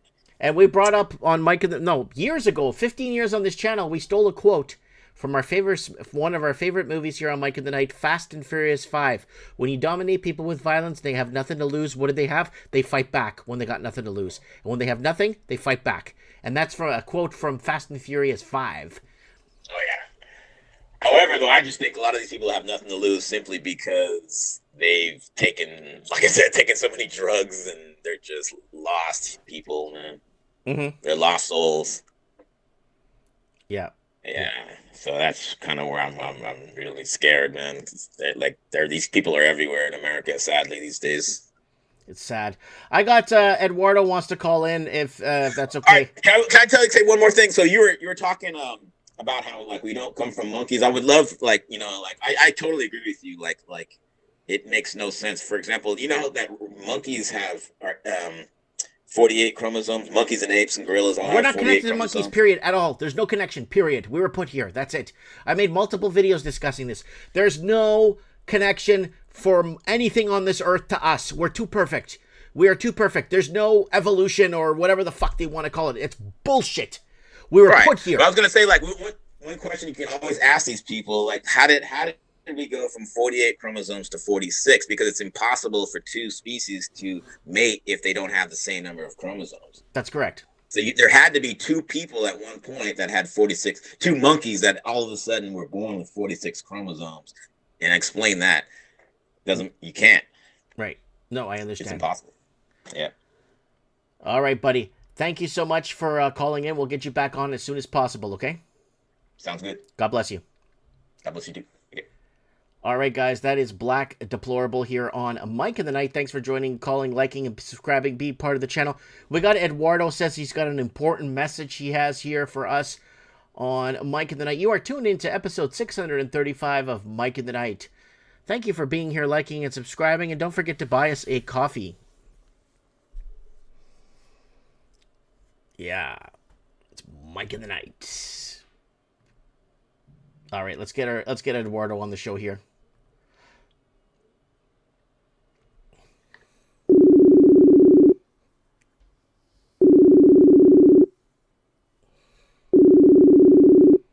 Mike, what's going on? Nada, how are you?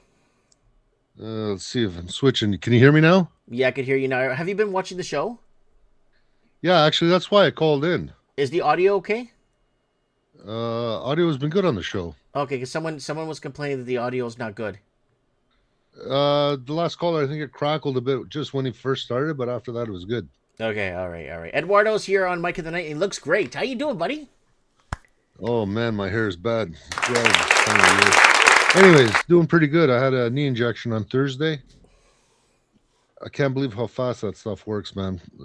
Plasma, PRT, they call it. Plasma something therapy or something. So they recycle your own blood and then they inject it into the knee joint. Amazing. Just amazing. 4 days and it's like 80% better. Unbelievable. Well, it's good that our medical system is actually doing something for you for the first time in your life. Yeah, well, I had to pay $1,800 for it. Okay, never mind. I'll take it back. So funny how OHIP doesn't cover the stuff that works, right? Yeah, nope, they don't. Ontario, OHIP means Ontario Health, whatever it is, some just bullshit socialized medicine. All right, Eduardo, what do you got for us, buddy? So the reason why I wanted to call in, the last caller, you guys were touching on, immigration and all this leftist bullshit about multiculturalism, that multiculturalism works. I'm going to leave you with 2 points here. Multiculturalism is their strength, as in the mafia, mobsters, the organized crime gang we call our government. So you guys nailed it on that. I've been saying that for years. Totally agree with you guys.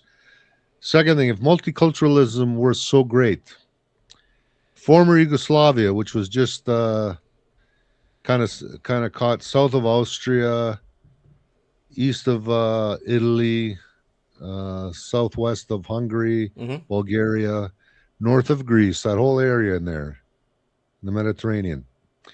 They called that country Yugoslavia up until 1992, I believe it was. So this is pretty much predominantly white, European, and specifically Slavic nation. I think it was about 25 million people, or somewhere 25, 30 million people around there. They Balkanized. So you've got the same race, almost the same culture, like very similar culture. The only differences being Slovenia was predominantly Catholic. You had Croatia, which was predominantly Catholic. You had Serbia, which was Eastern Orthodox, which is still a Christian religion. And then Bosnia and Montenegro, it was a blend between some of the Albanians that came over the years. And even Macedonia, which was the same Greek Orthodox religion and Christian mixed. But a little bit different things as far as the culture goes. Small differences in the language between these different states now. It's been going on hundreds of years. They've had different languages and really distinct identities. They could not hold it together. And if you look at a guy from Slovenia, if you look at a guy from the far south, Macedonia, you really can't tell these people apart. We're all pretty much brothers. Small differences, and we couldn't keep the country together, or they couldn't keep the country together. Yeah, you got differences between Spain and Portugal. We share the same border, right? We are basically almost the same 40% same language, both Catholic, the whole 9 yards. And Spain and Portugal have so many differences that keep us on our sides of the fence. You stay in Spain, we stay in Portugal. Leave us alone, right? So we're pretty much the same, but we don't want to deal with them. You know what I mean? So, like that's what you're trying to say with those areas is the same thing. So when you bring in someone from Somalia that's going to come in here and hate you before he even steps foot in this country, what are you going to do? We're finished. Well, we're different. Some fish don't get along with other fish in the same aquarium. Right. And if you guys think that there's not going to be civil war in Canada over the next 20 or 30 years, you got another thing coming, because it's coming. Big time. No, it is. It's coming. It has to come. Big time is coming. It must come. You know, we're not fond of them. They're not fond of us. Nothing against them, but we're different, man. Now, does that make me a racist? So DY is saying in the comments, Diane is saying, Europeans and Middle Easterns are no different. Always fighting over religious sects, ethnicities, or history. Europeans and Middle Easterns are too far. I'm talking about Portugal and Spain has a problem. Like right beside each other. Never mind going into the Middle East or into Asia. Like this is, yeah, you're right, Eduardo. You're totally right. And I totally agree with you on this. Yeah, so guys, prepare for civil war because it's coming. Might not be tomorrow, might not be the day after, but soon. Do you see my prophecy that with the first caller, he asked me what's going to happen in the next 6 months? We're going to go back into heavy-duty protesting all over the world. Syria, Lebanon, Australia, Canada, Egypt, everywhere is going to protest. Iran's already protesting because their currency collapsed. France is Frexit. France wants out of the EU. What the fuck is Macron still doing there? Go back to our 2018 Mike in the Night. Macron forever. The fucker's still there. Well, same with the Italian mafia. You get a top mafia boss, he's usually there until he dies, right? Yeah, but that was organized crime. That was organized crime. This is nothing's fucking organized. It's in your face. Go fuck yourself in your face now. Tell me the difference between the government and other organized crime groups. Well, if it's the Italians, they dress the Italians have a code. They follow it, and you know you're getting fucked when you fuck them. And they dress nice. And they have nice establishments, and they fucking do things by the book, and they raise their families properly, and their kids go to colleges, and their wives are taken care of. That's the difference. Uh-oh. The camera just cut out, eh? Yeah, I just see you there. I see you, though. You look cool there. It looks like you're on a still image. Like, okay, guys, we got Eduardo on the phone here tonight on Mike in the Night. Thank God he's here. He's looking good. I don't know what happened there. Yeah.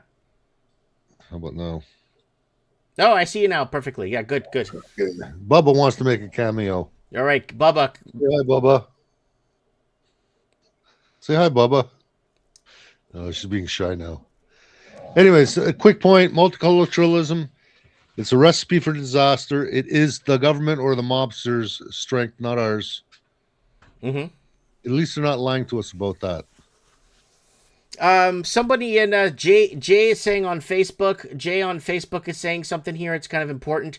He is stating that Australia and New Zealand are protecting mass immigrants from India currently, destroying their countries and used to be such a great countries. Now, what's happening is, Jay, the Chinese laundered trillions of dollars in Australia and New Zealand, like 566 billion in New Zealand, and like 1.9 trillion in Australia.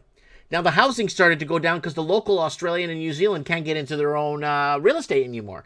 So what do? They bring in millions of Indians to try and make up for the housing. Now, who's behind the housing migrant centers in Australia and New Zealand? The Chinese are. The Chinese are running the migrant centers in Australia and New Zealand to bring in more Indians to destroy the people down under. Woo! Yeah, you see, not all wars are fighting wars per se with bullets and bombs and hand grenades and stuff like that. There's different ways to fight a war. Mm-hmm. And we don't even know we're at war. Yeah. Anyways, that's all I got for you tonight. Good call, the previous caller. Next one. Who's next? All right, let me see who I got here teed up. Let's see who I got here teed up. And if you guys are calling in from your phone using Instagram, you gotta click on Mike's icon, and you gotta attempt to message him. Yeah. And up at the top right, you'll find the phone icon. It's different than a computer. Yeah. It's not as easy for us as you think it is, Mike. Oh, come on. I've called you on Instagram on my phone before many times. Well, so you know it's a couple steps though, right? Yeah, I mean, in today's time, I don't think it's that bad. I don't think it's that bad. Later, bro. God bless you. God bless Eduardo. God bless America. Thanks, buddy. So, guys, that was Eduardo here on Mike in the Night. Woo! Yeah. So, let's get to what we got on the soundboard here tonight. I'm a friend of Sarah Connor. Give me your address there. I'll be back. All right. So... All right, who else is here? Okay, the comments are moving very nicely, guys. And we are just above the 500 mark in viewership across all 9 platforms, guys. So thank you very much for being here tonight on Mike in the Night. All right, guys. Any more first-time callers, guys, that want to come on the show? Any more first-time callers?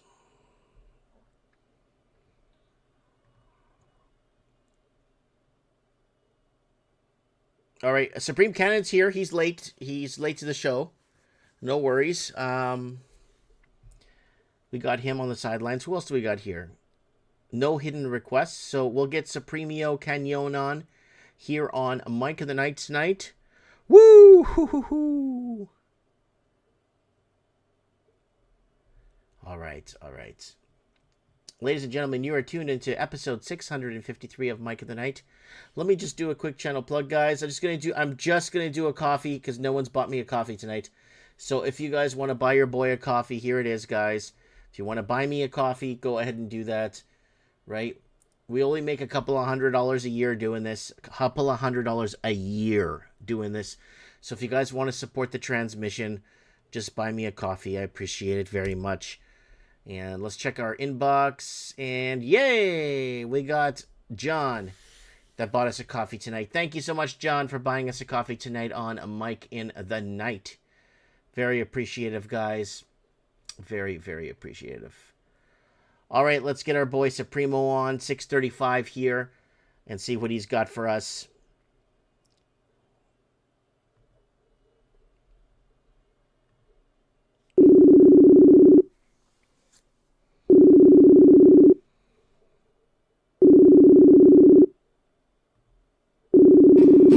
And you let her go.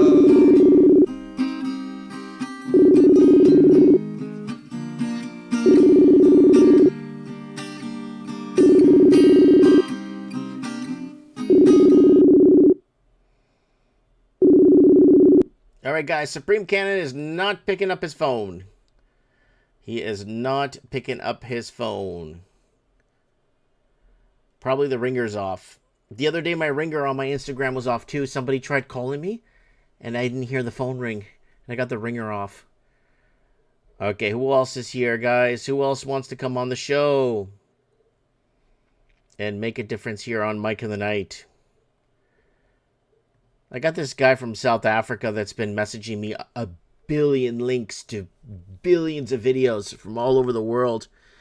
And that was kind of like, come on the show and talk to us. He's like, no, I don't want to come on. I'm like, you know more stuff than everyone I've ever met. Right? People keep sending me so many reels. Oh. And what pisses me off, too, is if we talked about it before. It's like, we covered this shit. Right? All right, let's see who we got here online. Oh, we got a caller. We got someone calling in. Hello? Hey, man. Yo, Blackjack Romano. How you doing, buddy?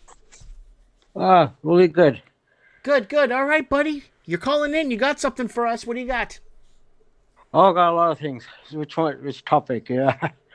But the recent decline of international students has made the news.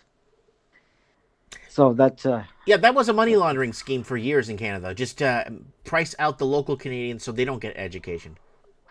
yeah, because everyone from top to bottom knew there was a scam. Mm-hmm. The students, supposed students, in quotes, Mm-hmm. they weren't here to study. They're just here to make money, fool around, act like they're still in whatever part of South Asia they came from. Mm-hmm. Uh, they didn't want to adapt. They just, because I talked to a few of them, and the most they could do is just deliveries, Uber deliveries, whatever kind of deliveries. I told them you came halfway around the world just to do delivery, Yeah, food you delivery. came all the way from India, the land of promised land, to Canada, the coldest country in the universe, to do deliveries. Yeah, because I told them, I said there's more population in India. You'll make more money in India doing this type of job. Why you have to travel halfway around the world? Mm-hmm. Then a lot of them say they spit in my face that they're earning more money than I do. Obviously, I work in security. That's my career field. Mm-hmm. There's no possible way the delivery driver makes more money than I do. Food delivery, Uber Eats, they make pennies compared to what I earn. Mm-hmm. That's one topic. The other topic's a lot of social cuts, funding cuts to social services, to the true Canadians that need that extra help. Yeah, the Not to veterans that actually fought the fucking wars and built the building you're in. Yes, and the cities are cutting down the social services. A lot of unhoused people, as like the new term of homeless. They were complaining about it. That they said they needed help. Some of them are trying to help themselves to improve their lives. Some aren't. So the ones on the street level, the ones who are trying to help themselves to improve their lives, I feel sorry for them. Right? I only can do so much for so many people. Mm-hmm. So they're increasing the crime rate just to make a living, so for them to pay for things. Right? So the London drugs along Abbott, Hastings and Abbott Mm-hmm. area in downtown Vancouver, that's shutting down. I think it was already shut down now as of February 1st. I'm not 100% sure. So, because that was a high theft area for shoplifting. Not by the locals. It's done by a lot of these so-called international students. Yeah, international so. students are big into shoplifting, right? So they're stealing from someone local. They don't care because it's not their local people. They don't give a shit if they lose their business or their family files for bankruptcy, right? Right, and it's so obvious. It's all over the social media. Any on YouTube, was that Rumble, Mhm. Odyssey? I'm not sure if it's on Odyssey, but all over the social media. And they don't even hide it anymore. No, they're So openly shoplifting and stealing. Yeah, it's affecting me because a lot of people assume that I'm an immigrant myself. I said, no, I'm not an immigrant. I'm born and raised here, third generation. So I got nothing to do with this India or South Asia in any manner. I got no connections, There's a point in life where you stop being an immigrant and you're part of the fabric of the country that you're living in. I consider myself a part of the fabric of Canada because I'm living in Canada right now. Mm-hmm. Right, so if these people and a lot of these international students don't even like the weather here, then I question them. The problem is you look like these people that are coming here and starting problems. That's the problem. Yes. I feel sorry for you because I know you personally, and I know you're a great person, and you're a good person to hang out with and talk to, and you came out of your way to come and see me at my store. We talked for multiple times, but it sucks that you look like the people that everybody wants out of the country now. You know what I'm saying? Yes.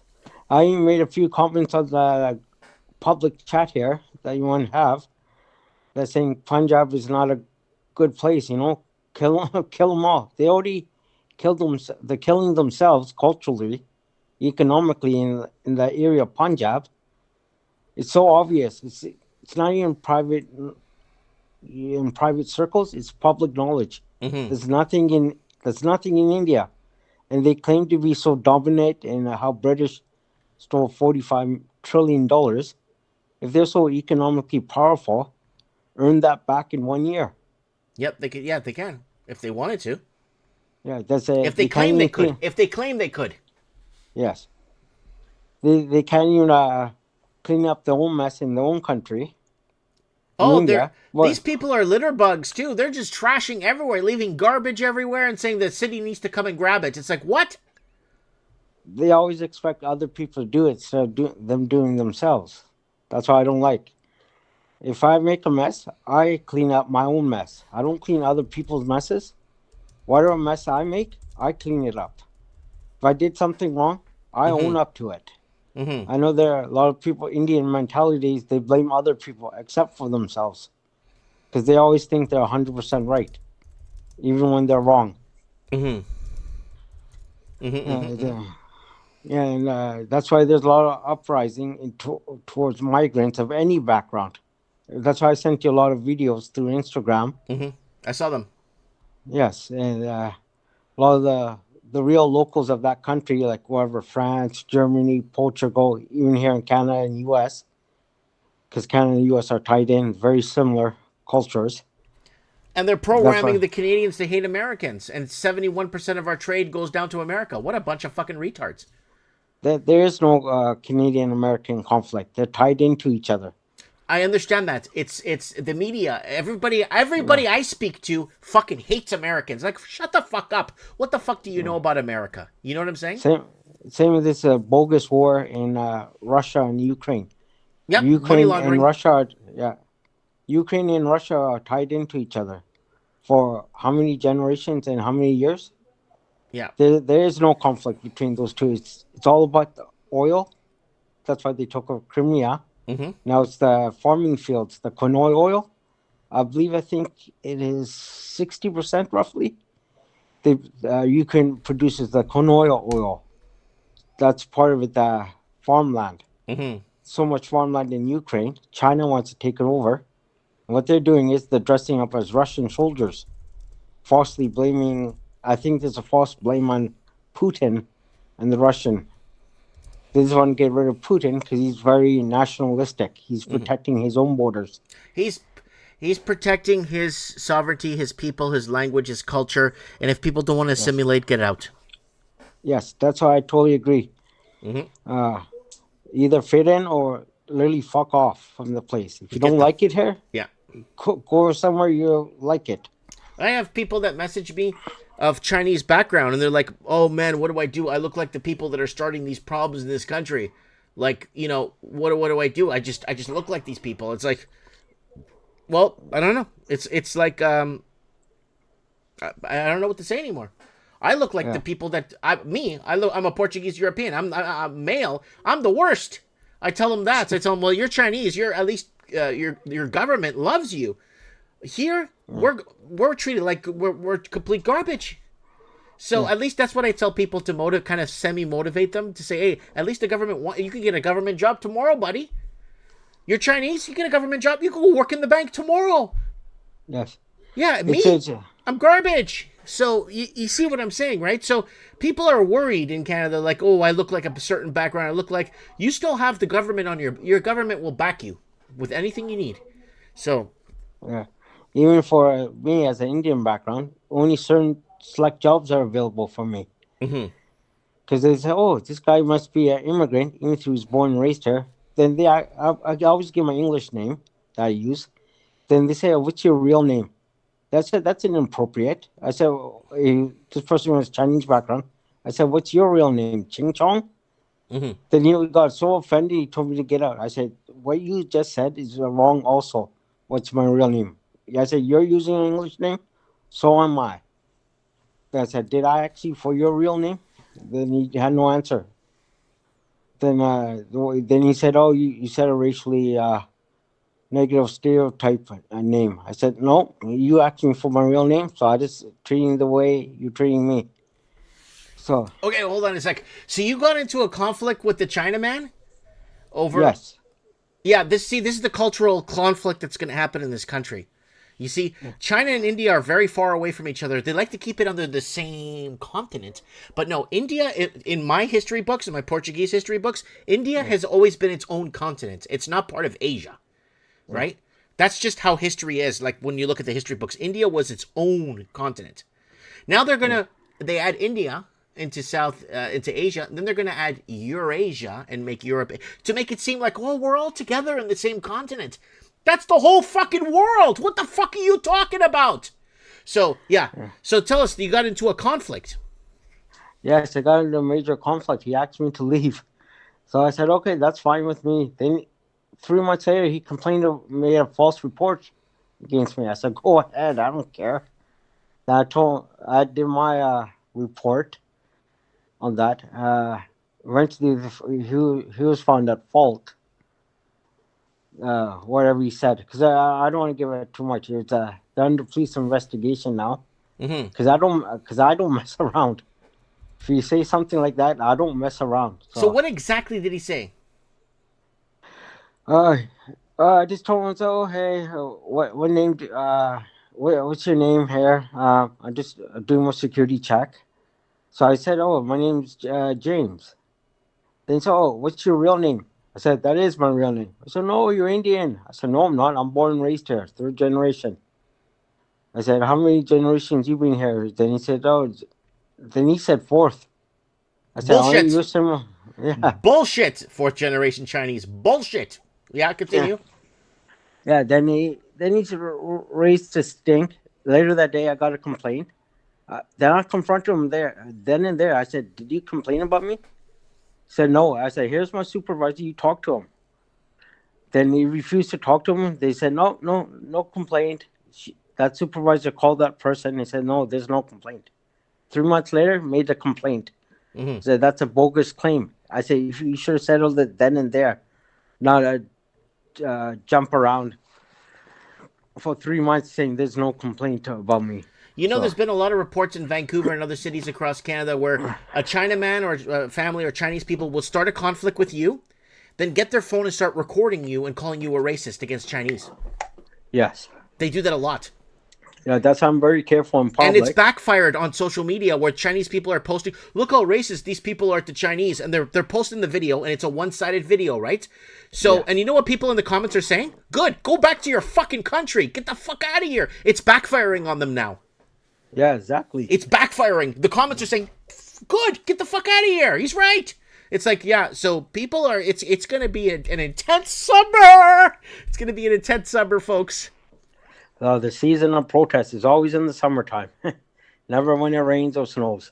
Yeah, so I thought small update. I'll email you about later today. But what's going on in the downtown east side Chinatown, even the International Village, where you used to own that shop. Update you on the security reports. What's happening? Yeah, I'd like to know what's happening at my old hood, my old stomping ground there. Yeah, I'll take photos. I haven't taken any new photos or videos since, but I'll take the photos. I think I'll be there tomorrow. And I'll take photos or at least a video, and I'll send you through the Instagram. It's nothing much has changed, but it's always something happening there on the ground level. Okay, well, keep me updated, brother. All right, okay. We'll let you go. And I just remembered something. We were supposed to get Anna Key on Mike in the Night tonight because she has some big groundbreaking news, and she's coming on hard. Oh, okay, looks like Blackjack Romano hung up on me. I'm going to see, guys, I remember last week, I spoke to Anna Key, and she's like, you got to get me on next week. I have the message right here. I got it right here. Next week, Mike, I'm coming in hot. I need to talk about something that is going on in Australia. It's very important that you get this message. And I'm like, and I said, hey, okay. So this is last week. Aniki wanted to come on the show, but we wrapped up the show after 3 hours. But I want to see what she has to tell us because she has something she really needs to tell us. And I've never gotten a message from her this intense.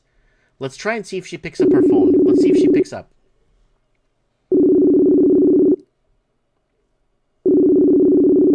You are tuning into Mike in the Night 635. Thank you, John, for the coffee. Received the coffee from John. Thank you, John, for the coffee.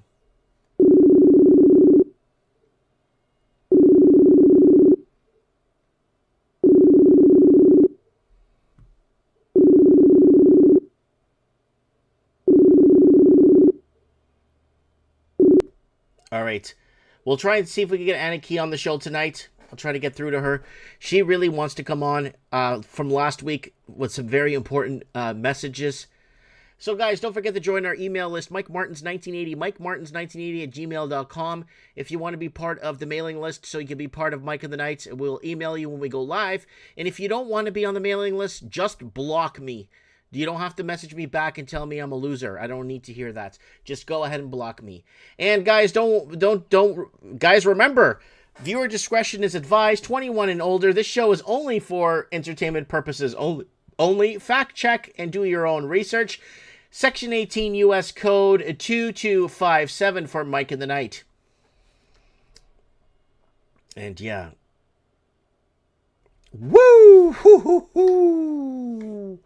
Oh, yeah. All right. Okay, so we had Blackjack Romano on the show that got into a conflict with a Chinaman. And, let's see who else is here. All right. All right. Let's see who we can get here next on Mike of the Night. Looks like we'll try Supreme Cannon again and see if his phone works. We'll give him a call. See if his maybe his ringer's turned off. I had my ringer turned off the other day too. So let's give Supreme Cannon a try here and see if it picks up.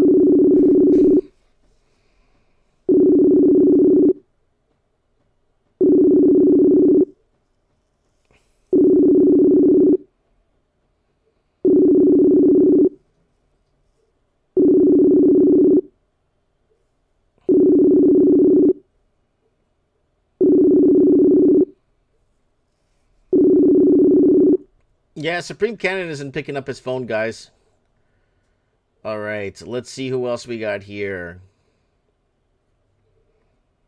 Who else is out there that wants to call in to Mike in the Night? Geesh, you know, I wish I could get the people that send me 300 reels a day to come on to the show and talk to us. I wish I could get those people on the show.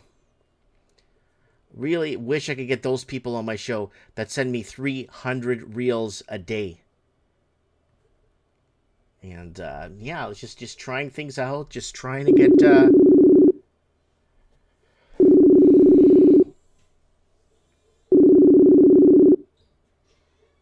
Yes, I'm back on Twitter, folks. If you guys... I'm back after my third Twitter suspension or termination. And where is it here? Yeah, X. Back on X, folks, if you guys want to join me. I don't have many followers on there. I got 30 followers. But if you guys want to follow me on X, go ahead. Man, no one's picking up their phones tonight. Nobody is picking up their phones tonight, folks. There's my X there if you guys want to follow me. I think I got 30 followers on there. There's not many. I have a shadow ban restriction on me here on X, so you guys know. Like, you won't receive notifications if I do post something. You won't know I posted something because we are under some sort of shadow ban thing, because it doesn't allow me to do certain things because my account is restricted for doing certain things. So I just kind of, I have it there. But all right, who do we got? Man, no one's picking up their damn phones.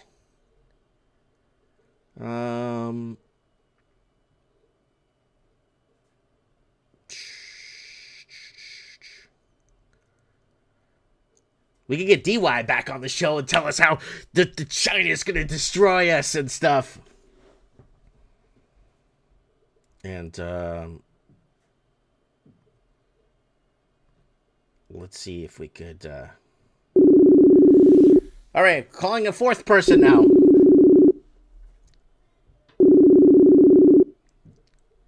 Yeah, Walking Journey's internet's off too. As his Instagram is turned off. Man, no one's picking up their phones tonight. Hello? Mike. Holy smokes! It's Craig Cook, the singer of the song that we play on the intro of our show. Oh, bro, I'm still at work. I'm in my truck. Just getting on the road.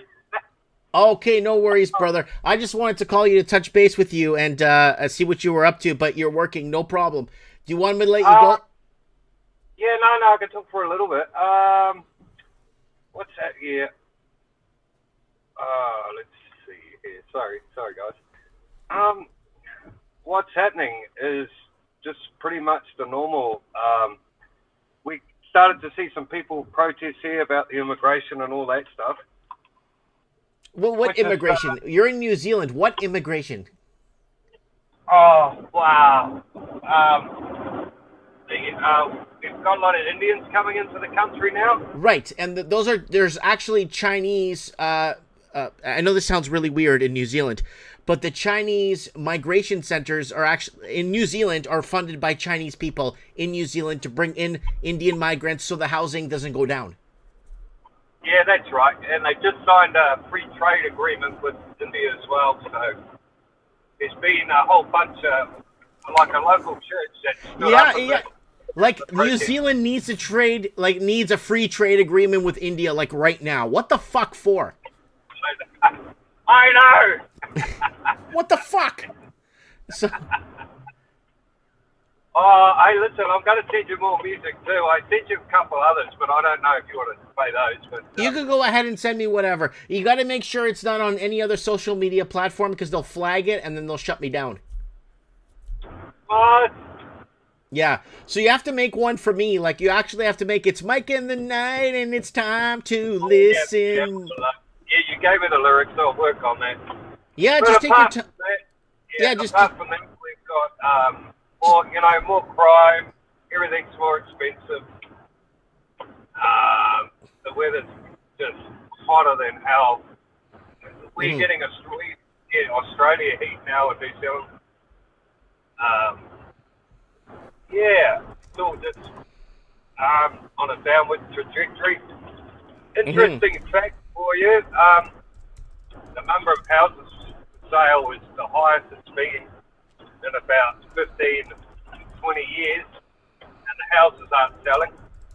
Yeah, well, they got to bring in Indians to fix the houses up, put 40 in a house. Yeah, that's right, you know.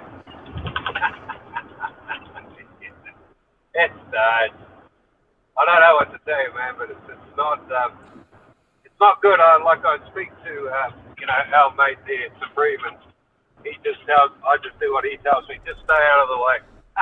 Woo! Stay out of the way. Watch the carnage. Get the whiskey and the popcorn. So this is great news, Craig. This is what New Zealand needed the whole time, was to sign a free trade agreement with India. You're not going to buy any of their food. I know that. You're not going to buy anything that's made there because I don't understand what the fuck is going on, Craig. I don't fucking know. Are you being a racist, Mike? I'm being a racist. Fuck, man. I'm beyond racist now. Don't you love it how they gaslight you? Yeah. Oh, you want what your granddaddy had? Oh, you're a racist. Yeah, no, I just want to know what the fuck is going on, Craig. That's all I want to know is what the fuck is going on. Oh, shit. Sometimes just bend you over. Yeah.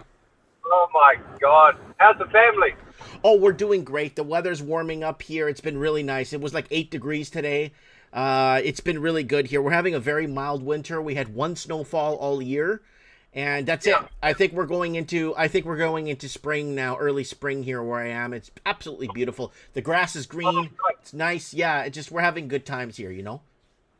Yeah, nice. You have to take that fancy car out for a spin, mate. Mm-hmm. Yeah. Good.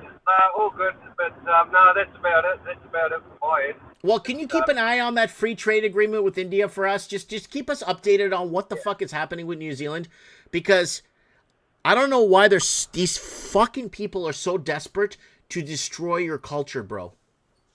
I don't know, and I've seen some stuff from Aussie as well, because, you know, I'm still on the TikTok there. I keep an eye on it. I find good sorts of news.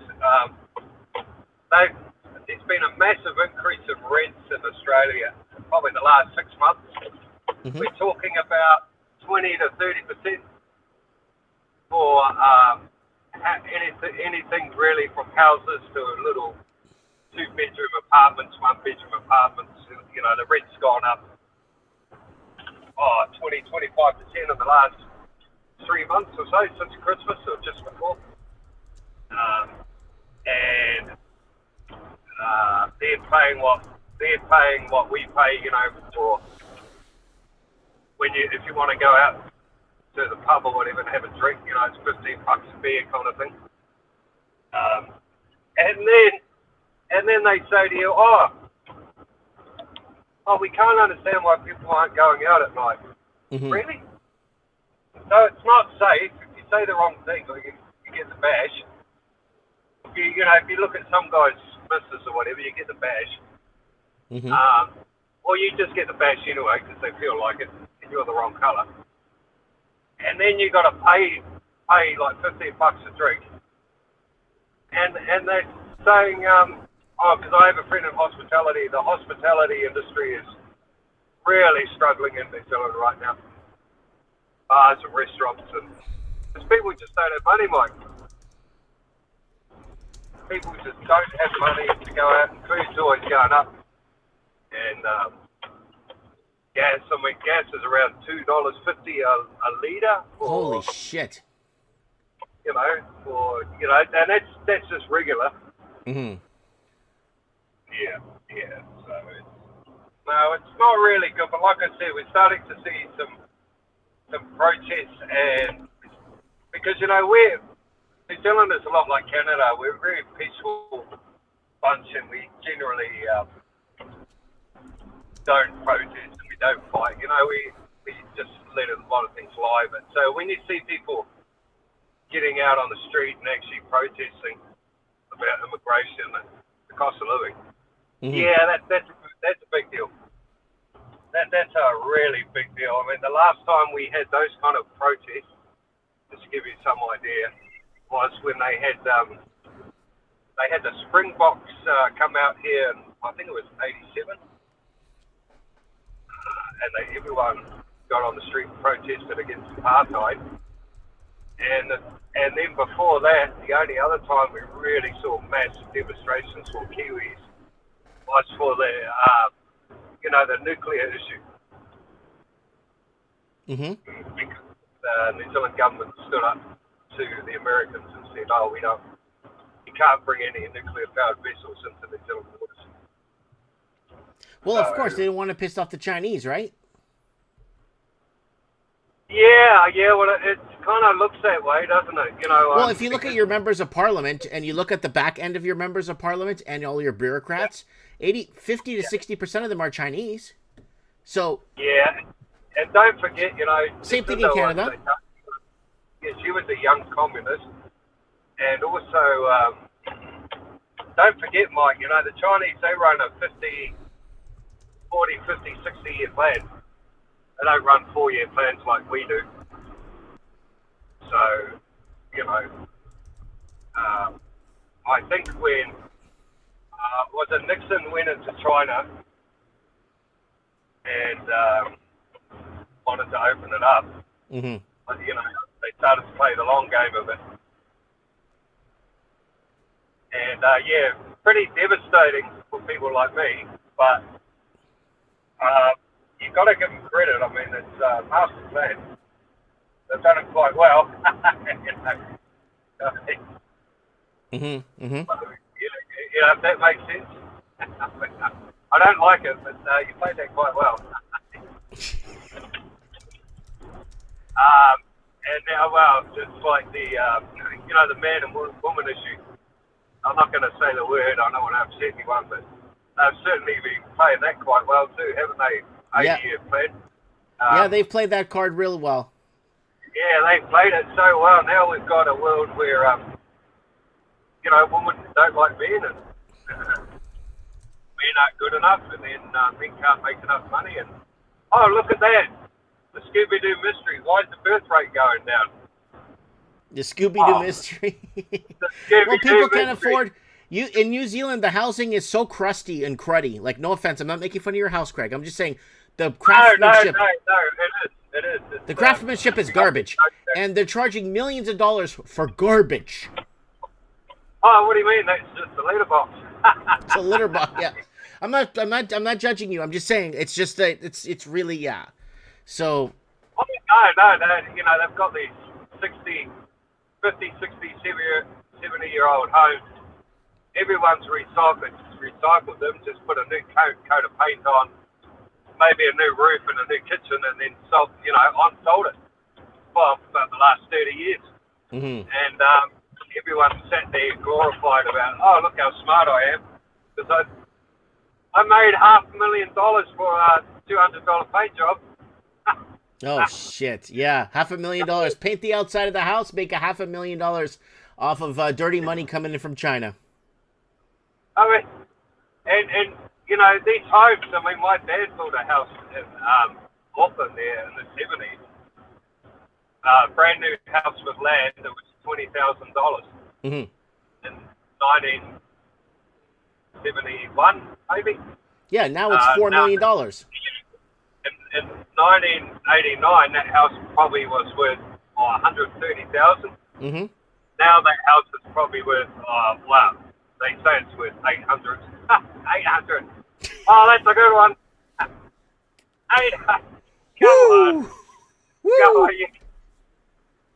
Come on, you're making this stuff. Come on. Woo! Like a South Park episode, isn't it? Yeah. How'd it suck, Kevin? Okay. All right, Craig, I'm going to let you go. We'll get you back on in a couple of weeks when you're not working, okay? Yeah, I'm sorry about the noise and the signal, but... It's okay. You're doing your job. You got to work. You got to feed yourself, buddy. Wow. Are you sure? Am I allowed? I mean, I'm a white, heterosexual male, Mm-hmm. I'm a cis male. You're doing your best. You're doing what you can, buddy. All right. Oh, I love you guys. I love you too. God bless you. Okay. Thanks, guys. Good night. Good night. All right, that is Craig Cook in New Zealand. And that's Craig Cook in New Zealand. Good to hear from him there. And let's see if we could get... Someone's asking me to talk about the field. Files? We already talked about the Epstein files. That's old news. He's talking about the Epstein file. We covered that in the show earlier today. Maybe we get Supreme Canada to get a take on what we were covering here earlier. And maybe go over a few things that we talked about already today.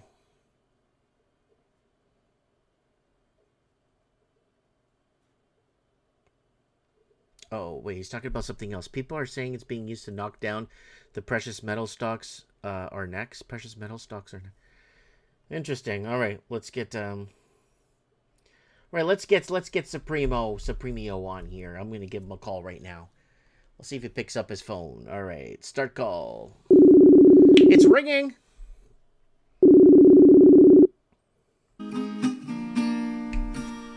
Hello. Hey, buddy, how you doing? Hey, it finally worked. Good here. Did it ring? Did yeah. Did it ring on your end? I didn't hear a ring. I hear the ring on your side. I don't hear it here, but the little screen finally came up. So I don't know. I don't know why it's working now, but it's working. Okay, good. Okay, so all right, what do you got for us? We covered a whole shitload of stuff tonight, and Yeah, you've already covered the Epstein files. They're going to be unpacking that for a while. You want an idea Well, what's we going covered on it there? because I don't know. Did you see our take on it? No, not yet. Okay, our We'll take be was gone all simple. day. Canada said it was a conspiracy because JT and Justin Trudeau and all these people may be involved. So Canada Sure. played it off as a conspiracy theory for years. And now Donald Trump's fingerprints are over it. It's fucking front page in fucking Canada. Of course. Yeah, well, yeah. It's They don't want to fucking talk front about page. anything It was going a on. conspiracy for years. They only want to talk about Big Orange. They don't want to talk about anything else. Never mind all the problems we got in Canada. They don't. They don't have anything interesting to talk about in Canada. They're too worried about doing anything but talking to the Americans. So they're trying to join the EU, and we're trying to join communist China apparently. And of course, Big Orange has said flat out, like, we'll tariff the crap out of you. We'll flatten you if it comes to that. So you know, they're kind of stuck, right? Like I think right now they're just trying to bail out the UK, trying to bail out the city of London. Yeah. I don't think they don't care about us. That's obvious. We're just Rupert's land out here to these guys. Yeah, we're not man, if they just left us the fuck alone, man. Fuck. Now this country's going for the shits. Yeah. All they'd have to do is leave us alone. That would be plenty. But you know, that's the trouble with people like this. They don't want to leave anybody alone. If you don't think like they do, well, they're not quite to the. I mean, they kind of got to the point, said they want us all in camps or dead or whatever. They're a little passive aggressive that way, but you know, like, no, just leave us alone, or we'll make you leave us alone. Right? That will happen sooner or later. Something's going to happen. Something's gonna have to give somewhere, brother, Yeah. because it's getting to a point where we don't have the numbers anymore, Supreme. We don't have the European expansion like we did back in the 80s and 90s. There's still quite a few. There seems to be this idea that everything's being passively accepted by the European expansion, and that's not true. Number one, our opinions aren't welcome, right? I mean, the Freedom Convoy proved that. That's our capital city too. We had every right to be there, and then they did that, right? Now it didn't work. It blew up in their face because the whole world saw what they did, right? It's not like it was a total, you know, fiasco in that regard, but you know, let's get real. Like, all this talk about civil war, you don't want civil war. You don't. No, we That is don't. the worst Well, the kind thing of is, war civil there is. war. Who are we fighting for, or who are we fighting against? Well, That's the fucking exactly. problem. Who are we fighting against? Who, you know, where do you point the gun first, guys? You know, right? Even they haven't coalesced. There's just this big amorphous blob that's just constantly poking in and interfering in our lives, and there isn't any specific person that you point to and say, yeah, beat him up, right? Well, DY has Like, we're not there yet. DY has a message for you. She's saying, make them leave us alone. You don't even get off the couch. Yeah, you don't know that about me, and you need to plug it. You see guys getting together, and you see them getting out on the street and holding out big signs, right? And what happens to them? If they don't get arrested, well, you know what? They got to build support. The whole thing is set up precisely to keep any kind of counter organization from coming together. That's been the plan for 60 years. You know, the only reason that people are able to talk to each other now is because of Twitter. Because they're not getting any help from YouTube. You're not getting it from legacy media. Well, everyone's watching Facebook's it and been wide wondering open where for months. they're going to get together. Facebook's been wide open for months. X, I'm on Twitter. I'm completely shadow banned on. I can't even. No one even sees my stuff. So, like, but Facebook, I'm getting a powerful message out. I'm averaging 6 million views per month, Supreme, on Facebook, and that's massive for me because I've never had that kind of reach in my life. Yeah, someone must have sat Zuckerberg down and had a chat with him because things that, of all the places that you would be growing that fast, you know, that's the last one on the list, isn't it? Yeah, that you would have expected. So no, I think he's been dragged in front of the U.S. Senate a couple of times. You know, like it's no Robespierre moment yet. We don't want that. We don't want that. France has never recovered from the French Revolution. Nope. Not interested. I don't think it's necessary. Like, you see what's going on in Alberta right now, right? And the hostility they're getting from back east, even though like they're right across the Gatineau River from a province that's governed by a separatist party. Yep. And they just take money from the West and give it to them to try to keep them happy, so they don't have to develop their own resources. Like it's just nonsense. But it's been this way. There's editorial cartoons about this arrangement going back like 100 years, man. Like it's been going on. We all hate it. I kind of like the idea that Alberta's calling the question on it, though. It's like, yeah, I think we might go. I don't think that Ottawa would just sit and let that happen. I am inclined to think that there would be terror bombings. We're talking about Anglos here. We're talking about MI6 and all that. That unless there was right away an agreement with the Americans to move in and set up bases, like they're not going to leave. They're not going to leave Alberta alone. They cut the rest of Canada off from the Pacific. That would be the end of it. So let's jump real quick onto the gold and silver. We were covering earlier in the show silver the psychological attack, how Friday's crash was an engineered demolition. Again, it was all here. If you go into here, it goes back to the 1980s. Silver manipulation again, and here's the graph. We covered this earlier in the show, guys. If we're repeating it and you're watching it again, I'm sorry. So there's a JP Morgan short. That's where they did the naked buybacks, short buybacks, all kinds of fake fill slips and all kinds of bullshit. And they've been rigging the silver markets for years, right? So you have the three right there: Morgan Stanley, JP Morgan, and ADM that basically shorted silver and basically played. They basically shorted silver and played the same game they did in 1980. So it looks like Morgan Stanley, JP Morgan Securities, and ADM shorted silver and basically orchestrated this collapse. And they made billions. They made billions off of this, Supreme.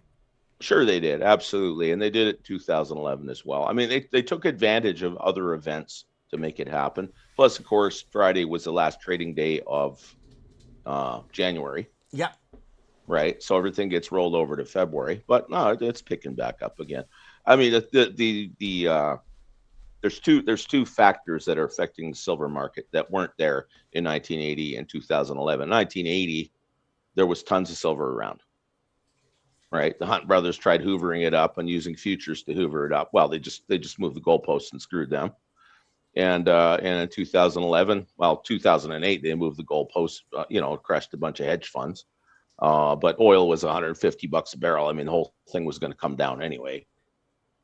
Yeah, that's right. It won't work like 1980 because now you have this humongous market over on the other side of the world that is actually consuming the stuff in industry, and that big surplus, right, that they had been using to suppress the price for so long evaporated, and now the pump is starting to suck wind, and they're bidding up the price for the stuff.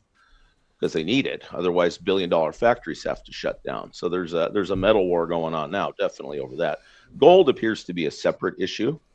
Since 2022, when they seized a couple $100 billion of Russian, foreign reserves, like literally stole a sovereign country's money, I think that's when you really saw countries start to ramp up their gold buying.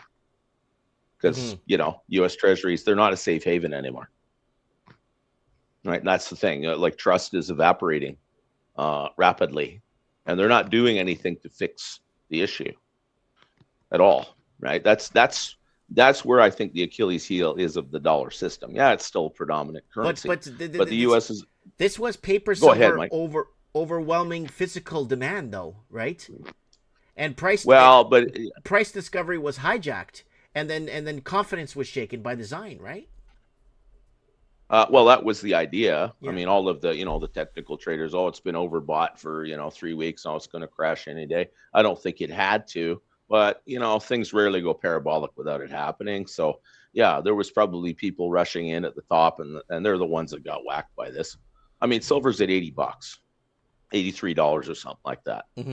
Like at an unprecedented number. Even if it never gets above that, like the miners are going to be gushing cash for the next however many years. So that whole sector that's been neglected since 2011 or so is moved into a new range, and now that silver is on the critical minerals list in the States, like there's an outfit called Apollo Silver. They actually got added to that list. So they're going to be getting some approvals and probably a little bit of dosh dumped on them from the U.S. government too. So I think they're taking it seriously. if you're going to reindustrialize, you need raw materials, and the mining sector has been flat for so long. There's no investment in it. And they're saber rattling for war, and without the precious metals and raw materials, who's going to war? Well, yeah, gold is the war metal for sure. Yeah, so everybody is getting it inside their territory where the U.S. can't freeze it for sure. And on all the other metals, copper, tin, antimony. There's a real shortage of antimony, and they can't make all the artillery shells they were going to send to Ukraine. They couldn't because China controlled the supply of antimony. Well, thank God they Just didn't send that to some Ukraine. weird element that no one's ever heard of, but you need it to make the detonators for artillery shells. So, Right. Yeah, things like that, right? So they're way behind, and they're on a dead run. And if you're going to lower interest rates forcefully and not have hyperinflation, the way I see it is you're going to have to stimulate. Like the stock market's going to roll over and die this year. It seems to be the general consensus. So this AI thing it's got to let some air out. And where's it going to go? Well, they should be putting it into production of material goods. Like that's the problem with inflation. It's too much money chasing too few goods. So you've got to get the raw materials. You got to dump a bunch of money into that and get it going. It's a race against time. But the other thing is the debt situation in the States, as I see it. I mean, their debts are going exponential at a time when all of these other alternative monetary arrangements are kind of putting the brakes on. You saw my short on that. How many bonds the U.S. can sell? Right. I think so. Yeah, you saw my short on that because I was talking about now they're going to have to raise rates on the bonds to make them more lucrative so they don't sell them off to buy gold with it, right? So U.S. is in a very precarious situation, and they're going to have to raise rates there. It's going to raise rates regardless if they want to or not. So, yeah, well, the rates, yeah, that's right. I mean, I think they're buying $40 billion a month right now, or have just started again. Yeah, this apparently is new. This is the thing too. They said, it crashed because Trump appointed this financial hawk that's going to come in and tighten up the ship and raise rates and strengthen the dollar and all this stuff. And no, the math is going to make the decisions for everybody. The math has been making these decisions for a long time. I'm quite sure the reason the U.S. has all these foreign wars is because it's easier to do that than it is to try to change anything inside the United States. He's got to do something to secure power. He's got to do something to get a hopefully strengthen majority in the midterms this year, or they're just going to be trying to impeach him for the next 2 years. Yeah, the typical MO. Oh yeah, that's right. That's how it's been for a long time. It's Papa, you mentioned something about antimony. Well, if they're going to spend 1.5 trillion on the U.S. military this year, print that kind of money to spend, and I see that they're consolidating a lot of their consulting departments. So it seems to me like they're going to try to centralize their procurement because obviously they're not getting bang for the buck if things are that bad in the U.S. military. No more $200 toilet seats, right? Like that shit's got to stop. This shit's got to stop. Just got to stop. It's killing them. So if that happens, maybe those stocks will get a bid. Copper for sure, things like that. But there's ships traipsing around Iran right now. But Iran, there's been heavy lift transports from Russia and China coming in and out of there like an assembly line for a couple of weeks. I don't think they want that smoke. No. I don't think they want to try it. I suspect there's another reason why they're there. It's, when Iran says if we get attacked, one of the first places that's going to get wiped out is Tel Aviv. Yes, for sure. Right, and strategically makes sense to for sure. I mean, there's no reason not to at that point. That's why Saddam Hussein was sending Scud missiles back in the day to Tel Aviv. That's right. Yeah, they knew what was going on. Yeah. It's so there's been protests against Netanyahu again in Tel Aviv, right? And so if the U.S. is going to go in and do this, then the citizens of that city know that nothing's going to stop what's coming at them. So it might be an encouragement to those people to get that guy out of power by whatever means to save their own lives. I don't think they really want to attack Iran. Like the Pentagon's gamed this out 100 times, and they don't win. No, Iran. No. That's Going the after end. Iran's That's like, the end of this. Yeah, that's the end of this administration. If it doesn't work, they want to do a quick and dirty, hit and regime change and all the rest of this stuff. And no, I don't think it's panning out. Sorry, Supreme. I'm telling people, follow me on X and retweet some of my stuff, guys, if you don't mind. I got a lot of good shorts up there. Lots of hard work I've been doing with these shorts and trying to get... there it is, guys. There we go. Follow me on X, guys, and retweet what I got there. Please, guys. Let's start growing me a little bit on X, if that's okay, because I know a lot of people have X accounts, and if they could do that. I have some pretty good shorts. Supreme, you've been telling me you've been enjoying a lot of my shorts as of lately, or like for a while now. Yeah, no, it's a chance to show your stuff. You structure them very nicely, and they're TikTok length. And let's face it, most attention spans are geared for TikTok and stuff like that now. Yeah. So and they make the moves, and I've seen a couple of them on other accounts on X as well. Yeah, other people are posting my videos out of other places. Yeah, that's they're so circulating. Well, it's. I think it's good to. To circulate those, even people that don't know you, because that's good. There's things. Yeah, well, there's things that maybe there's enough people now wondering what the hell's going on, and if they can even get one piece of the puzzle, well, they can maybe get enough of them put together to make it look like the picture on the box. You know what I mean? Yeah, it makes perfect sense. I'm so happy. We're trying. We're doing what we can. People are sending my stuff all over the place. It was Paul. PDSD, I don't know, he's not here tonight, but he sent me screenshots from Reddit and Telegram and all these other places where they're sharing my videos and stuff, and I'm like, wow, I'm grateful, right? Yeah. Let me see here. So DY is saying the Christians quoting the Bible too they're delusional. Yeah, she can go bye-bye. We don't need this nonsense. Yeah, I'm tired of hearing that too. You guys don't do anything. You sit on your ass. You don't do anything. Tired of it. We've been telling people for 6 years since I've been on your channel. Just about 7 now, to prepare. So when all this stuff comes, you don't have to panic, and you can get the hell out of the way. You don't want to be on the street, when the riot squad shows up. Nope. What are you going to do exactly? You're going to call Snoopy and friends.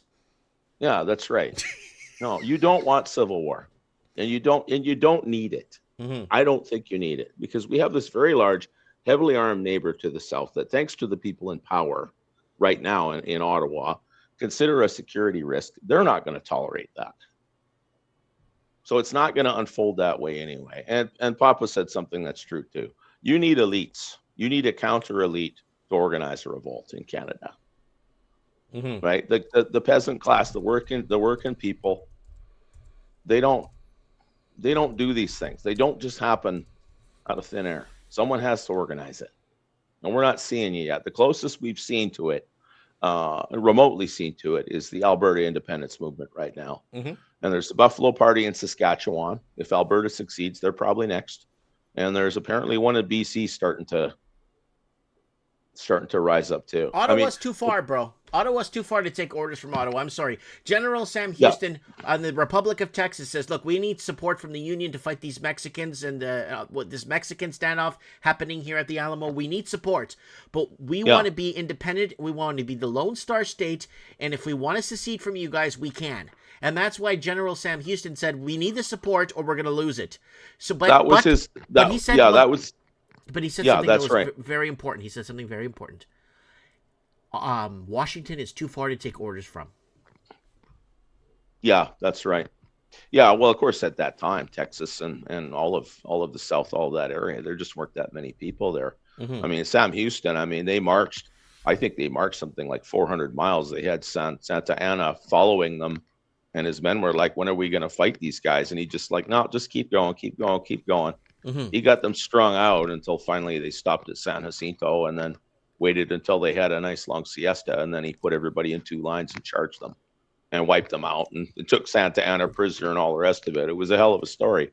But the whole thing of Texas independence for Sam Houston was eventually they would join the Union. Then they knew they'd be safe. Right. But they also had a clause that they could separate and secede from the Union whenever. Well, yeah, that was the Constitution. And I don't think anybody at that time in 1781 or whatever it was, I don't think that they, you know, they were still pretty loosely knit together, right? Like Virginians were Virginians. Nobody considered themselves to be Americans. Right. I don't even think that really happened until after the Civil War. But, you know, and you would think something like similar to that would have happened in Canada. And it kind of did, you know, Vimy Ridge and the Great War and you know, the air battles over Germany in World War II. And we had our own beach on D-Day. Yeah. Right. We were a factor. And those things, yeah, you had got a Canadian identity when all the boys came home, but you know, it only lasted about 20 years, and then Pearson changed the flag, and then Trudeau came along, and we can blame a lot of things on Trudeau, but who the hell elected this guy?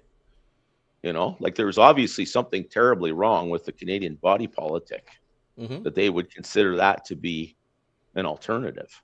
Right. Because it hasn't strengthened us at all. And that's what annoys me about the politics right now. Everyone is pointing at the big bad orange guy, but it's like no one is taking accountability for us being so weak and vulnerable. Like we got half the North American continent. We got as many resources as the lower 48 and only a tenth of the population.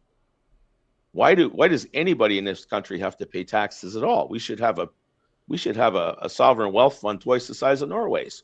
We should be getting, like you said, dividends for being here.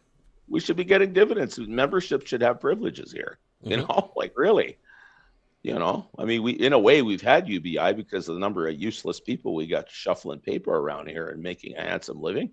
You've met a couple of them. You got a couple regular visitors at your store. You know, like they think they got it all figured out. I saw you said in the comments that you're not getting into American hate, but here, you know, I'm in a store. I see a lot of people. Everyone hates America like they hate America. Oh boy, America.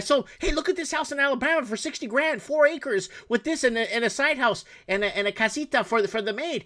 Oh, that's America. I'll never live down. Fuck. Everybody I speak to, Supreme, fucking hates America and hates America. I'm like, you guys don't fucking know fuck all, man.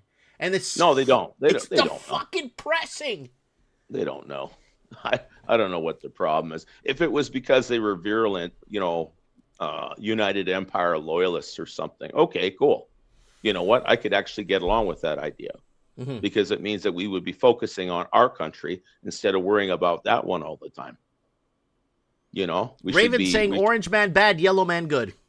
There you go. Yeah. Why are we talking about Donald Trump? Why are we doing that? Why is not anyone being held to account for how weak we are? Yeah. We used to have we wouldn't have been able to take on America all by ourselves, but I mean, we were certainly enough of a deterrent that nobody would mess with us. Right. Well, those days are gone. Yep. You know, and probably not coming back. We've deindustrialized pretty thoroughly for all the resources that we have. Last 15 years of our economy has been built off real estate. Yeah, well, real estate, yeah, the corruption. 15 years of our economy is real estate. And then when it started to fail, they just brought in 4 million Indians to fix the problem. Basically keep it propped up, and then now that's not working, and now you got 4 million people in this country with expired visas, and there appears to be no plan to ship them home, although that's going to have to happen at some point because we can't afford them. Yeah. You know? I mean, it's nothing against them even. Some of them wanted to get out of that place, and I don't blame them. It looks like an absolute hellhole over there. But whatever they were promised to come here obviously hasn't come true either. Well, our second or third caller that called in, the Canadian-born East Indian man that's like third generation Canadian, and he called in and he told me that he's starting to get a lot of problems from people, and and unfortunately he's put into that category. Right? So yeah, and he's been here 3 generations. So it's really sad that the people that came in and became part of the country are now being looked at. Well, they look at us and they see the white man as the problem too, right? So anywhere you look and go, it's always a problem with something, right? So fuck, you never win. Sure, yeah. Well, I mean, we're the white problem is. I mean, that of course that's been government policy for 60 years, right?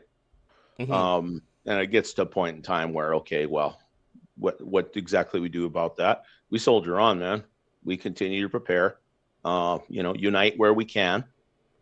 We're all talking to each other from all over the map here right now. Yeah, we had Craig Cook from New Zealand on. We had Craig Cook from New Zealand, yeah. And he's saying Strong, Indians, they brave, did a strong, free trade between New Zealand and fucking India. What the fuck for? Yeah. Most Indians don't call themselves Indians. Yeah, that's true. Yeah, like Lee Kuan Yew said about India, it's not one country. It's like 30 different countries kind of arranged along the British rail line. Yeah, I don't think they all consider themselves India. Like, you've got 900 million, Hindus, right? They call the place Bharat.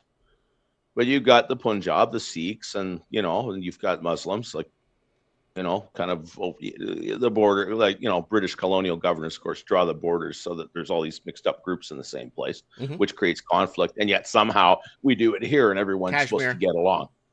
Yeah, just one big Yugoslavia it turns into. It's, they're just full of crap, these people. Yeah, so, Canada is cold. There is no margin for error here. Things have to work, or a lot of people are going to be in serious trouble. Right? Like, and it's got nothing to do with race, and it's got nothing to do with, economy or anything. They're not going to be able to eat, and they're not going to be able to eat if these people don't get their act together. Like, we got a nation to build. We got a nation to rebuild. The problem is that the people in charge aren't qualified for it. They're good at getting elected and reelected. They're not much good at anything else.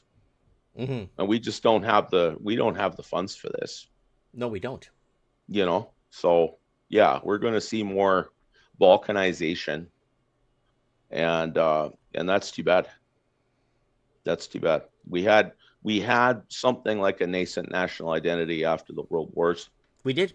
Canada was a big deal, and everybody saw Canada as a place of freedom, a place of to be independent and create these conclaves of Italians, Portuguese, Greeks. Luckily, they came first to build the fucking shit, and the Scots and the Irish came to build this shit, because if the other guys came first, that they're letting in now, we wouldn't even have a country to come to. Well, that's right. The people that built the place. I mean, Canada was built before all these people came here. Oh, we all immigrants built the country. No, the country was built. Nope. There was a lot of empty space that needed to be filled, and people have pretty much gone wherever it's fit to live. No, we're full. We're good. We don't need 50 or 100 million people here. At least give the place time to balance the books and build out the infrastructure before we start talking about stuff like that. Yeah. Because right now it's kind of like, you've got a plant in the garden that's growing real well, and you figure you speed it up by dumping, 500 pounds of ammonium nitrate on it. What's going to happen? Well, you're just going to kill it. And that's what's happening. Like, they've stuffed us so full of people that we can't provide work for, and we can't really afford to feed and house. And now the boat is capsizing. Like, it's just stupid. You've got ideologues when we need technocrats. Like, in some ways, like at the latitude that we're living at, with our small population, but some large population centers, we need to develop something like the Russians did. Like, we need a lot more railroad. We need way more, way cheaper air travel. We got lots of energy. Like, it shouldn't cost anybody anything to heat their home here.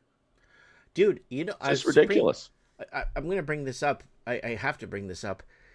I got my electricity bill, so I have two little radiators. I think you saw them in my store, the black ones. There's two little radiators in my store, two little oil radiators. I got my electricity bill in just a few days ago. My bill was $940. Yeah, it's not ridiculous. And you saw the size of my store. It's not big. It's a room. And it's really heartbreaking. I got that bill. I almost started crying. I'm like, why is my bill so high? It's just like I went and I looked at the graph on the back of the page. It's like, well, it's winter, so we're going to charge you more for electricity. It's like, what the fuck? It's like, what the fuck? Really?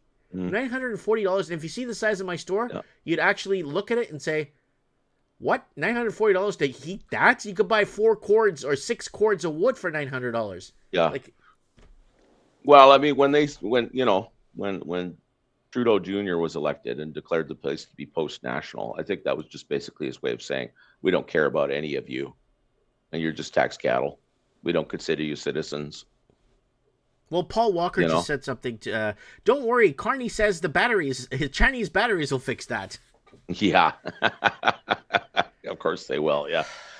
Yeah, that'll last a long time, right? Until the U.S. says, yeah, you're not doing that anymore. Because the world right now, I think, is separating into blocks. You know, the new national defense strategy in the States is basically the Monroe Doctrine. Well, that includes us. We're not getting out of this. We don't have the military force or the deterrent to tell the U.S., yeah, we're going to do what we want. Screw you. It's just a bunch of petulant children. You know, like you ever seen that picture of, there's that statue of the little girl with her arms akimbo looking at the bull on Wall Street. Yeah, well, that's them. That's them. That's how stupid they are. It's like, no, make nice with the Americans, and then let's work like hell to get this place fired up. Yeah. And get it to where it should be. But there's got to be incentive for people to pitch in and do it. They're talking about going to war with Russia right now. Like, yeah, good luck calling up my son. Yep. I'm not sending him off to die for these faggots. Yep. Yep, fucking morons. These people don't belong where they are. They don't belong where they are. It's an absolute travesty that they're there. That's how this is democracy, man. This is how it works. In Canada, if you can get 35% of the popular vote, you get a majority government. That means 65% of people in the country of eligible age don't vote for you, and you still get to dictate. Right. It's just the most retarded thing ever. It kind of worked. It looks like California. You look at California, it's all red. But then you have 2 little blue sections that win the whole fucking state. Yeah, pretty much, yeah. Yeah, that's right. Now, of course, we're finding out a lot of that was fraud. Yeah. So if they manage to cut off the funding, at least part of the funding, then there's a pretty good chance that those blue states won't control much of anything after a while, because it's not organic. Look at the amount of people that have been flooded into America. Look at the amount of incredible fraud and electoral cheating that goes on, and every election is still about 50-50. It's just never more than 3-4% in one direction or another. My God, what a waste of resources. If you cut that off, they'll never win another election. No. Yeah. Glenn Dumont, you let the women vote. Now look where we are. It probably wasn't so bad when the culture was fairly homogenous. Nope. And where you didn't have institutionalized deficit spending to paper over not just all the dumb things the government was doing, but everybody else's stupid choices. Supreme, so you telling me you got a problem with Canada sending money to Pakistan for gender research? Well, I guess anything that stops them breeding, maybe it was a eugenic reason for doing it. I don't know. God only knows it's working well enough here. Yeah, well, yeah, it's ridiculous. Like, why are we doing things like this? But I can remember Canadian Taxpayers Federation, they'd have a book of, the Book of Pork or something like that, talking about government programs. Good God, there was ridiculous things in there from, 40 years ago. It's just horrendous.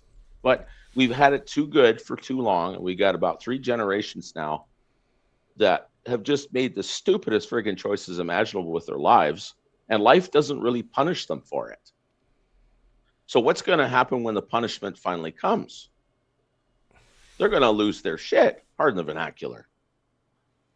They're absolutely going to flip. Like it's going to, we don't need to start the chaos, guys. It's coming anyway. First thing we do is get out of the way, let them freeze in the dark, and then we'll pick up where it's left off, So I got a message here from ever since I've been giving out my email for people to be added to the mailing list, I'm getting all kinds of messages. So Midnight Shift Mike from Manchester, UK, saying, Mike in the night, feels like someone finally saying what everyone whispers at work. Nothing is broken. It's functioning exactly as designed. That's your line, Mike. and reminisce with me. Nothing is broken. It's functioning exactly by design. Sadly, yeah, the purpose of the system is what it does. I remember when they set up a Ministry of Small Business in British Columbia back in the 90s. I thought, okay, so much for small business. And then they had a Ministry of Children and Families. Well, nobody's getting married and having kids anymore, so that worked real well. Yeah, it's the purpose of the system is what it does, precisely. Yeah. So Everyday Canadian sent me a message. Maybe you could answer this one, Supreme. In your videos about Canadians working their life without nothing to show, what's the structural cause of this decline? Policy, banks, or something else, Mike? Well, probably all of the above, right? Who influences the policy? And there are different policies that are debated all the time. So which ones get power, right? Which ones get funding, right? Like a lot of programs in Canada, you just withdraw the funding, and I mean, it would be like a spell breaking. Remember, it takes an incredible transfer of resources to keep all this weirdness going. And that's the thing. Mathematically, it doesn't pencil out. It's not going to work. We've been talking. So I think, was it Ed talking about Yugoslavia? Yes, Eduardo. Yeah, Eduardo. Yeah. Well, keep in mind that there was a country called Serbia, right, that was conquered in the 1300s by the Ottoman Empire, about as different a people, religion, culture as you can imagine. And they sat there on that place for about 500 years, right? But it reached a point in time where they got corrupt enough. And what did the Serbs do? They just got tougher. And eventually it reached the point in time where no matter what terrible things were done to them, they just got their back up harder. And when the time finally came, when the Ottomans were sufficiently weakened, and this was before the Great War, they kicked them out. They just kicked them out. The Russians came in to help, and they came in and helped the Bulgarians, the Romanians, the Serbs, and yeah, they booted them out like 2 years before the Great War. Right? They survived that long. I think the question is, the European nations, and especially the Commonwealth, are we going to survive? And I think the answer is yes. Because again, there's an incredible transfer of resources going on to maintain all this bullshit. Right. And it's running out. They can't do this forever. No, they can't. There's going to be a moment where the boot on your neck starts to slacken, and you're going to get out from under it. It's coming. This isn't making anybody happy except the most sick, psychopathic, feckless trust fund babies the world has ever seen. Motherfuckers, yeah. Yeah, we don't have any statesmen in the Western world right now. And it doesn't mean that they aren't waiting in the wings, but that crown hasn't quite landed in the gutter yet. You know what I mean? Brazil Observer emailed me and said, Brazil Observer said, you said Bolsonaro's election was going to be a fix before the election, and it was. And you said in that video that Venezuela would be next. That was 2 years ago, Mike. With Lula in power and tensions rising, what's the real endgame down there in Brazil? Well, the thing about Bolsonaro, I'm really wondering if that was, in some ways it comes across like a coup. But I think Bolsonaro was he was kind of pro-Trump. He was pro-America. He was pro-Trump. He was pro. If you see my short on it I made 2 weeks ago, I said China's fixing elections around the world, and that China wanted a Lula there because he's pro-BRICS. And now BRICS got reinstated once Lula took over. Yeah, right. So that I suspect that in that case, the, either the Russians or the Chinese or, some of the BRICS coalition probably intervened. Yeah. 100 billion it would make sense to me. We can't find a motherfucker that voted for that guy. We can't find nobody. We did a heart census on Mike in the Night for 2 weeks straight. I got people down from Brazil to call into the show. We couldn't find. Dino Bravo was fucking there during the election. He said we couldn't find a fucking person that voted for that fucking guy. Nobody. Yeah, probably. But yeah, in that case, BRICS won that one. And then, of course, Trump, obviously, they did a lot of preparing the ground beforehand, or they would have lost a lot of helicopters. But, they went in and grabbed Maduro, and now they've kind of, they're not grabbing him by the throat, but they've kind of got him by the fingertips in Venezuela. So there's a battle going on. Like the Monroe Doctrine, there's a battle going on for control of Latin America and its resources. right? That's where most of the silver production is, and China needs the stuff. So, look what they're paying for silver. And of course, over here, we can't do anything with the stuff because all of our refining capacity was dismantled 30 years ago. So there's going to be a rather frantic build out in this part of the world, I think. It's going to get to a point in time where Washington will tell Ottawa, okay, that's enough of your bullshit. Yeah. Stop, or we'll just, like that Jeffrey Rath with the Alberta Independence Movement. Mm-hmm. He was talking to CTV, within the last week anyway. And he said all they have to do to collapse Canada is just tell the bond rating agencies, Canada isn't a good risk because of what we're about to do to them. Mm-hmm. And that's the end of the place. We are strung out. We are stretched tight. We are taxed to the pips. Our debt is ridiculous. We're underdeveloped. That's the thing. Someone said divide and conquer in here. Yeah, well, that didn't turn out to be very smart, did it? Because now our country is divided, and now you've got these fools trying to unite the place and get their elbows up.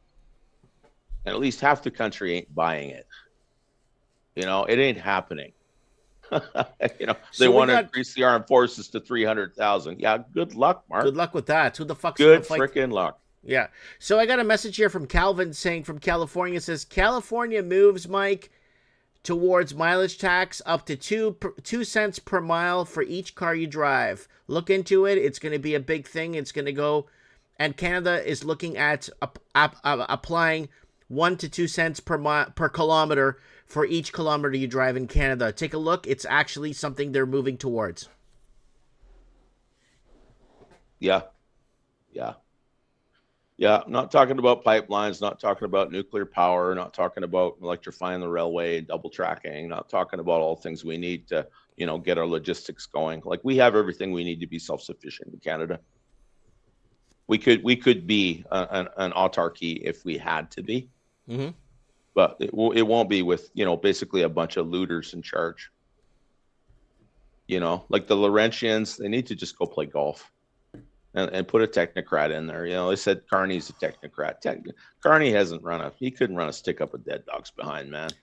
Oh, but everyone says, it's going to take a lot of work to unite this place. Everyone says, he's a banker, he knows finance. No, he was the one, and we have proof of it, that facilitated the money laundering from China into our real estate. And then he moved to the fucking Bank of England and fucking did the same shit. And then we had that whistleblower back in 2019 that came on the show and told us that if the Bank of London stopped laundering money, the fucking world would collapse. And fucking Mark Carney was behind it all. Yeah. Well, yeah, there's guys on Twitter that say, he was directly responsible for the housing crisis over there. Yep. And we were warning people years ago about this fucking guy. Yeah, they were trying to carry out the you'll own nothing and all that stuff, right? They're trying to do it. But the problem is it was never going to work. It's not going to work. It doesn't pencil out. It's like, they're going to control everything with AI. Well, at the rate they're building data centers in the States, those stupid things will suck up all of the power generated in lower 48 by 2030. So guess what? It's almost over, because that ain't happening. So I'm inclined to think no one will win an election if nobody in their county get their lights to stay on for more than 5 minutes. Mm-hmm. I think that might be a problem. Yeah, no, it's almost over. I maintain that the people we're talking about right now made their move 2020 to 2022, and they failed. And everything they've done since then is to try to maintain the status quo. Now they're bogged down in Ukraine, right? Trying to get a war going somewhere else to collapse some government so they can get enough collateral to keep their Ponzi going for another 20 years. And I don't think it's going to work. It's ugly. It's like the Battle of Stalingrad. Okay, Germany was decisively defeated there. They weren't going to win the war. Well, good. Does that mean we can all go home? Oh, no. There's still like 2-3 more years of killing to go. Yep. Here it is. It was probably worse in the first 3 years, but but the die was cast. The math was against them after that. So here it is, January 18, 2020. We're covering this on the show. World economy would collapse if the city of London stopped laundering money, says HSBC whistleblower. So there it is. Yeah. We were covering that back in the day. Miraculously, around the time they pulled the trigger on the fucking pandemic to shut things down. Yeah, absolutely. Yeah, that's why they did it. Yeah, things were rolling over and the ship was about to capsize. Okay, we'll lock everybody down. And if they could have pulled it off, they would have locked everybody down for 4 or 5 years. Oh yeah. They would have rendered everyone completely dependent on them, and they would have been trying to enforce CQR codes and all that stuff. But it petered out. It petered out. Like it didn't work. That's what I think. Yeah, no, it doesn't mean that they don't have more plans and that they're going to do all kinds of dirty tricks to try to keep things going. But no, it's not going to work. They're out of time. So it'll be a different world by 2030, but I don't think it's going to be the one that they were trying to make. Look at Europe. Europe is deindustrializing. They're broke. They're beholden to the United States to, if not keep them alive, at least not kill them. Look at the yen right now. Japan is just Bring about this to up sink to you into guys, the especially Pacific under the weight of all the yen they printed. And all the carry trade and all that nonsense. And all the Chinese and the Russians and all those guys have to do is nothing. Just survive until our house caves in.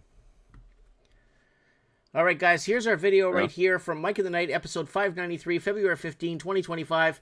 A man named Mark Carney. No, that's not the man named Mark Carney. How the Liberal Party will win the 2025 selection in Canada via public sector and Chinese vote. So we were warning you guys how this Mark Carney guy was basically doing what he was doing with the banking system. But then back in November 2022, we told you guys a man named Mark Carney will come and become the next prime minister because he's the only one that fit the bill. It was the only one that's going to protect CCP interests and all that stuff because he's the only one that makes sense for China to get in. Not for Canadians. Canadians don't want him. It's what makes sense for China, right? Yeah, that's right. But even there, it just about doesn't matter who's in there now because the math is going to make the decisions. Right. And the only choice they get is how they react to the math. They're going to have to print money like crazy, and somehow keep bond prices, keep interest rates down. Well, no, we don't have the world reserve currency. There's not really that much we can do. Our export markets. I mean, it's all ideology, right? It's like, okay, well, don't do anything to help that big bad orange, but it doesn't matter. He's there for 2.5 years anyway, and we're out of time. We are. And by the time, if we survive to the next electoral cycle, remember another probably 20% of those elbows up, chicken dancers are going to be dead. Yep. Right? Like they're kind of long in the tooth, right? So, and if we could survive 2 more electoral cycles, then they're pretty much all dead. Well, you know what, Supreme? Or on life support. Well, I got reports before the election kicked off, during the election, Chinese people in Canada were receiving emails to vote Liberal or else. And they were giving out pamphlets in downtown Vancouver and downtown Toronto with the communist symbol beside the Liberal Party. And I think the Chinese votes played a huge part in the Canadian election. I think 3 to 4 million Chinese voted Liberal in this last election. So everyone's blaming the boomers, which they want to, or which they have to. But I think the Chinese played a big part. And we covered it in a video the day of the election while people were out to vote. And I got word from somebody that sent me an email that they received from mainland China saying, you vote for China or else. You vote for liberals or else. I'm not kidding you. And I believe it. I believe it. Yeah, well, they have police stations operating here. What are they there for? To enforce the ideology among their diaspora. And when people tell me, I checked Stats Canada, there's only like 800,000 Chinese. Bullshit. In Canada, they have a thing where once you become a Canadian, you're no longer a Chinaman. You're Canadian now. Even though you don't look Canadian, you're still a Canadian, right? Well, it would work kind of the same as the U.S. with the sanctuary cities, right? You stuff people into them, and the idea is you create these electoral strongholds, and then you have your political operatives there to enforce the ideology. There's Chinese police stations in Canada, but they're not pulling you and me over and writing speeding tickets, so they're not there for that. It's I think it's similar to the idea of the sanctuary cities, right? They set up strongholds in Canada in key areas, and vote Liberal, but again, the math ain't mathing. No. And it reaches a point in time where ultimately this is a battle between the U.S. and China, and Canada is a pawn, or parts of it anyway. And yeah, there again, I just don't think it's going to pencil out. Mm-hmm. I don't know if we're going to get our country back. I don't know if we're going to be able to fix it, or if we're just going to be absorbed by the Americans, or parts of it anyway, the choice pieces. All they have to do is get one prairie province to separate, and Eastern Canada is cut off from the Pacific. Yeah. And they're screwed. They're completely screwed. If Alberta leaves, whatever the Liberals got to transfer to Quebec and try to keep the Maritimes propped up? Nothing. That's the end. It's over. Yeah. All right, Supreme. Yeah, there'll be millions more immigrants, but there'll be nothing for them to do, nowhere for them to live, and nothing for them to eat either. Yeah. Rick, that's how I see it. I think a lot of the ones that are here are, it's not even a matter of taking a hint. They're not, it won't be viable here. They'll leave. Remember Layla? Mm-hmm. Yeah. Like she lived in Toronto. She worked in IT. Mm-hmm. And it was so hostile there in like 2019. She went back to freaking Syria. Yeah. That's how bad it was already. She seemed like a lovely person. I'm really sad that I didn't see her on Discord after a while, but yeah, no, there's it's not good, If they make us a minority, well, I don't know. I guess in their calculations, then that means that they win elections permanently, but Canada will more and more stop being Canada. Mm-hmm. They don't understand what they're doing to the place. I was going to say, any final words, because we're yeah, no, we're past 9 o'clock. Well, long time no talk. Nice to catch up. That's kind of all I got anyway. But great to interact with everybody. You're not going anywhere. No, I'm not going anywhere. I've talked to you twice this week already. Yep. Yeah. Yeah. God bless everyone. Just keep prepping. Whatever that moment looks like. Mm-hmm. The first part of it, I think, won't involve us. Our job is to get the hell out of the way. Don't be collateral damage. Avoid it however you can. It's bad. It's ugly. They're doubling down because they don't have a reverse gear. But at this point in time, they're destroying themselves faster than us. And so we need to survive, right? The clown world tsunami is at full tide over our heads, and it's going to recede sooner rather than later. You have a future, so look for that. That's right, and buddy. just make sure that you're there for it, especially if you got kids, right? You got skin in the game. Yeah, toughen up a little bit. And where our American friends are concerned, you're our cousins. We love you. Don't listen to these clowns. God bless America. Don't take them seriously at all. God bless America. God bless Canada. Mm-hmm. We need it. Things won't get better until people get better, but they won't get better until the spell breaks. That's right. And that spell is a money bubble all around us, like an IMAX theater, broadcasting hallucinations. Mm-hmm. Once that breaks, it'll be the lights come on. It'll be like the guys escaping from like Logan's Run, right? Mm-hmm. Yeah, you'd have to be pretty old to remember that one, but it's ugly. It's been ugly for a while, but it's all of the factions are in full contact combat now. Yeah. So we'll see how it comes out.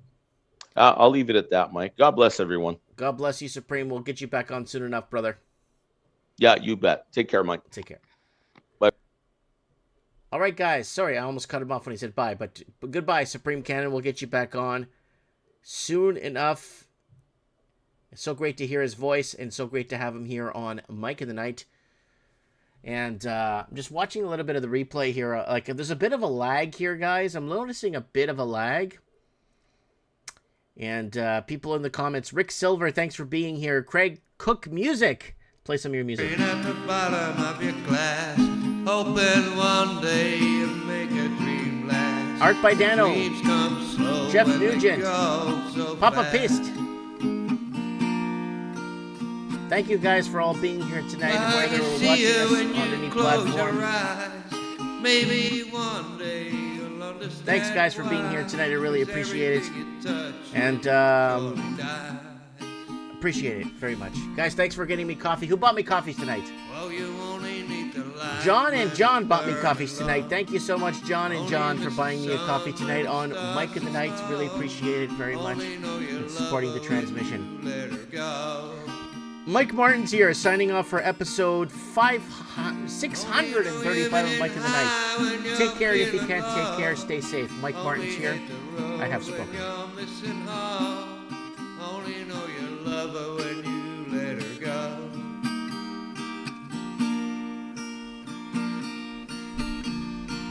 Staring at the ceiling in your dark, same old empty feeling in your heart. 'Cause love comes slow and it goes so fast. Wow, you see her when you fall asleep, but never to touch and never to keep. 'Cause you love too much and you dive too deep. Oh, you only need the light